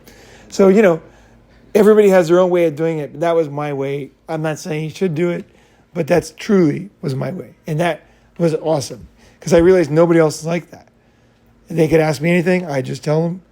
And I just can't explain how different that is than most people. So you find your way of doing things. But my difference in sales is that I spend years looking for a product that's worth selling now. That's my problem. It's like, because I got to find something I truly believe in, right? And that's fucking hard because I got to own it. I got to test it. I got to know the fucking thing works. Yep. Like I quit selling I used to have a real estate course. I quit selling it because I had a sales funnel, and the sales funnel, I listened, I bought a course, I did it exactly, it worked perfectly. Yep. Once I got in that funnel, there was a percentage that was going to buy the course. And then I would do calls, kind of like on Black Metal, so it was real estate. And what was funny was they liked me. They were happy with the course. Nobody wanted a refund. So everybody's like, that's fucking awesome. Because usually it's 45% for online courses. Right. Like I had like one guy in the history of the course. One guy asked, so, and that was 6 months later after everything. So I was like, okay, everybody's happy. But then I started to realize as I sold it more and more that the funnel was so powerful. The funnel I had made was so powerful that people that couldn't use the course were buying it. Yeah, right. Now, they were still happy, but they just didn't have the skills to do what I did. Yeah. They couldn't connect with Chinese. Right. They just couldn't do it. And they wouldn't blame me. They were happy. Yeah. They would blame themselves. It was no problem. Money came in. Yeah. But I just realized, you know what? I don't like this.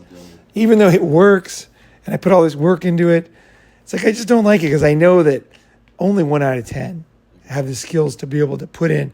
I thought everybody could do what I do, but I realized they can't. Is that the same And as so- a fancy toaster sitting there that people buy and they'll only use about one option on that toaster, though? Or they buy a motor vehicle and it's not your type of vehicle, but they'll buy it because they think it's going to do all this and they don't end up pressing all the buttons? No, it's more like somebody who buys, like, say, a sofa and they never really sit in it, but they're basically happy with it. Yeah. But they don't really use it, and I know what they want to use it for, and they don't. Yeah. It's something like that. That Or worries you. yeah, I don't want to do that Yeah, fair because it doesn't work. I want something where people are hungry, where I can fucking make a difference in their lives. enough. Yeah, fair enough. Yeah, and then it's easy. It's super easy for me to sell Can you because I'm like, I can do this. Can you sell products you don't like? So, say, yeah, I don't think you're not a great fan of Harleys. So, could you sell a Harley if it's not you're not passionate about the product? Because one guy's, I thought that you had to be passionate about the product, but there's another guy that said once, no, you sell them what they want because everyone's different. They have different tastes, so you just got to sell them. If they like Harleys, you sell them the Harley. They're happy with it, even if it's not your type of bike, but you're happy to sell them the Harley over a Japanese bike, or you get what I mean. So, and he says that's how sales works. If you try and sell a product to only things that you like, you're not going to sell anything because people have got all sorts of different tastes and wants. No, you can sell. The best salesmen, I think, are like me. They are looking for something they want to sell. They don't sell Harleys. Yeah, okay. Because you could sell it. Because I would tell them this is a piece of shit. Harleys are 1960 technology. I fucking hate these things. They're noisy. They're bad for your ears. They're dangerous. They're heavy. Brakes don't work. It's like a death machine. Yeah. Well, I want like a grippy brakes. And then wheelie. Power. I want cool technology. I want a perfectly engineered fucking bike. You only want to sell things you like. I want to find something worth something. No, it's more than something I like because I like a lot of stuff, but I'm looking for something deeper. Okay. Something that really makes a difference. How about weapons? If you're selling weapons, you sell to the Russians. But you gotta sell to the Ukrainians. Well, if I wanted to sell weapons, I would be. You know what I mean? Like, I'm not selling any of these things you guys are saying. Like, yeah, because there's a reason why. There's a reason why. Like, I understand. Like, I'm not saying you should be like. I'm just saying that is totally very normal. Like, I would say I hate Harleys. I would tell the guy, and I'd say like this bike is way fucking better. But if you like Harleys, you can buy this, and they would laugh and probably buy it. Yeah, because they'd be like, I know what I'm getting. I thought I look cool in a leather jacket. I'd be like, all right, you look cool. But the thing is, I could do that, and I would morally be fine. But it's just a huge waste of time for me because I'm not going to find something that I can take all the way. It's not that it's bad. That one is not bad. No, okay. It's just that it's like if I clean my plate, I pour the coffee out, I got an empty cup, then I'm looking for a good cup of coffee. Yep. Whereas if I think I have half a cup and I'm like, I don't really need coffee and it's total shit. If I pour it out and I say, I got nothing, what am I? And I keep looking, I finally can find something that I really believe in. I mean, I don't recommend being like me. Because they're probably going to fail. Because like most people, they're just going to be like, it's going to be impossible. But that's my mindset. I just realized that, I can make a difference and I can find it. So I think that's, if you want to live like really, I think strong values. You just have to, you whittle it away down to a diamond. You got to fucking, if you really want to kick ass, like, Elon Musk really believes and is into what he's doing. He's got a master plan. He sees it. He's doing it, And each stage of the way, he knows where he's going because he's so into it. And so naturally, he's the richest guy in the world, It's like, I think that's a good way to be, even though there's not many people like that. I think that mindset, he could sell gasoline cars, no problem. Tesla could have gasoline cars and people would buy them. Yeah. But he has his mindset, what he thinks is, the way to be. So I think there's like downright bad things to do that you feel bad about. And there's things that just kind of, it's like having a wife that you should be divorced. You should be divorced. Yeah. But you still got the wife. And every fucking day you waste hours talking to her and being with her. But you know that it's not right. And it seems like a small problem. But when you're old, you'll look back and you realize what a waste of my 30s or whatever. Like, what a fucking waste. I could have been free. It would have been hard, but I would have found my way again. So it's like having that confidence that it's going to work out somehow. Jump in there. Like, it's going to be fine. You know? And like really along that vein, I've learned that, hey, it's chime time here. But yeah, along that vein, I realized that I don't want to sell myself to like the wrong girl, you know? Like I want to sell like a product that I like, and that product is myself. Like I don't want to be anything less than who I am or want to be.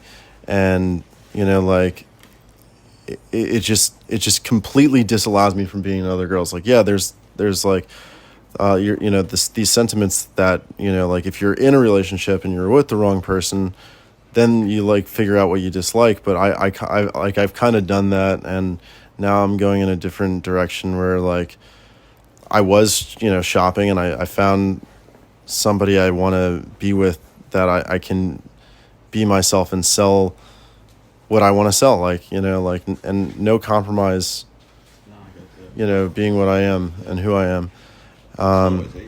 Yeah, that's where I'm at, man. All right. We'll wrap it up pretty soon. All right. Yeah. With the further conversations that happened, I thought it was better to further refine, because I think the M word was a bit too buckshot, like too blanket, and there were a lot of differing connotations that was getting lost in there. So I refined it down to the intent of it. Like you're talking about being manipulative to help yourself. And I think that goes into the intent of persuasion. I think that starts to blend into persuasion versus being calculating, and like the evil intent of bringing somebody down versus helping yourself. And I think those are two different directions. And my whole thing is, because I like what Ronin said about, hey, Jesus, back saying about it. You know, when you talk about sales and the honesty of being honest with what you're selling, and as you said, how you're selling yourself, I'm like, hey, this is who I am, who I want to be, and I'm putting myself out there. Like, if you're gonna be messing with me, this is how I am, and I'm not gonna change that, and this is what's going to happen. So I don't know if there was some aspects of, hey, is this like people pleaser or afraid of stuff? And it's not that. That's external in, and my whole thing is internal out. So I think it gets confused a bit for some people, but I'm just like, look, my thing is I am who I am. I want to be this way, so I'm working to stay a certain way while integrating new tools and new skill sets. But it could, I'm afraid of being corrupted by the skill sets I'm learning, if that makes any sense. Oh yeah. Yeah, so like oh yeah, you got to prop the door with the blocks, but anyway, I, with my career with, you know, the government and stuff like that, I started and I was like disliking the government. I was disliking manipulating people, and I just, here I go. I get a job where I'm like literally manipulating people, but it's actually acceptable, you know, because that's what the government is, like when it's like a convention, when it has like some kind of purpose. And I learned a lot, and I think you don't have to work for the government to have this realization, but like when you work in any kind of management and when you're managing people, and a lot of people, maybe even not a lot, maybe like 2 or 3 people, you realize that you're like controlling their life. And it's not a matter of like, maybe it's not the M word as manipulation, but it's like a M word as in like measure, or it's strategic. And it can be love. Manipulation can be love. Like, you don't want your kid to run in the street. Like, you do not want them to get hit and killed. So you're going to do everything you can to convince them that not to run in the street, you know, and catch the ball. That's manipulation. That's that you're trying to manipulate their behavior, you know. And then as a man, you realize you have to you can't just let everything happen. You're like, no fucking way is my kid going to die because I'm afraid to put my foot down.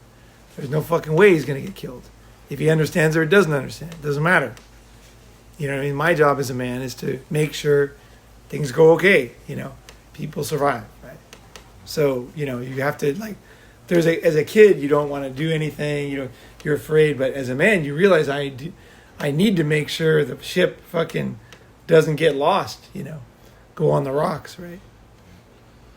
Yeah, and you don't want to like get lost either when you're learning these new things, and you feel that you might lose your way. Just hold the objective without being too fearful of exposing yourself to something else that changes, and never forget where you came from. You know, because like if you're afraid of losing that, you know, maybe write it down. I mean, I see you taking notes. Like I know you're good at holding on, and sometimes holding on too much can keep us from moving forward.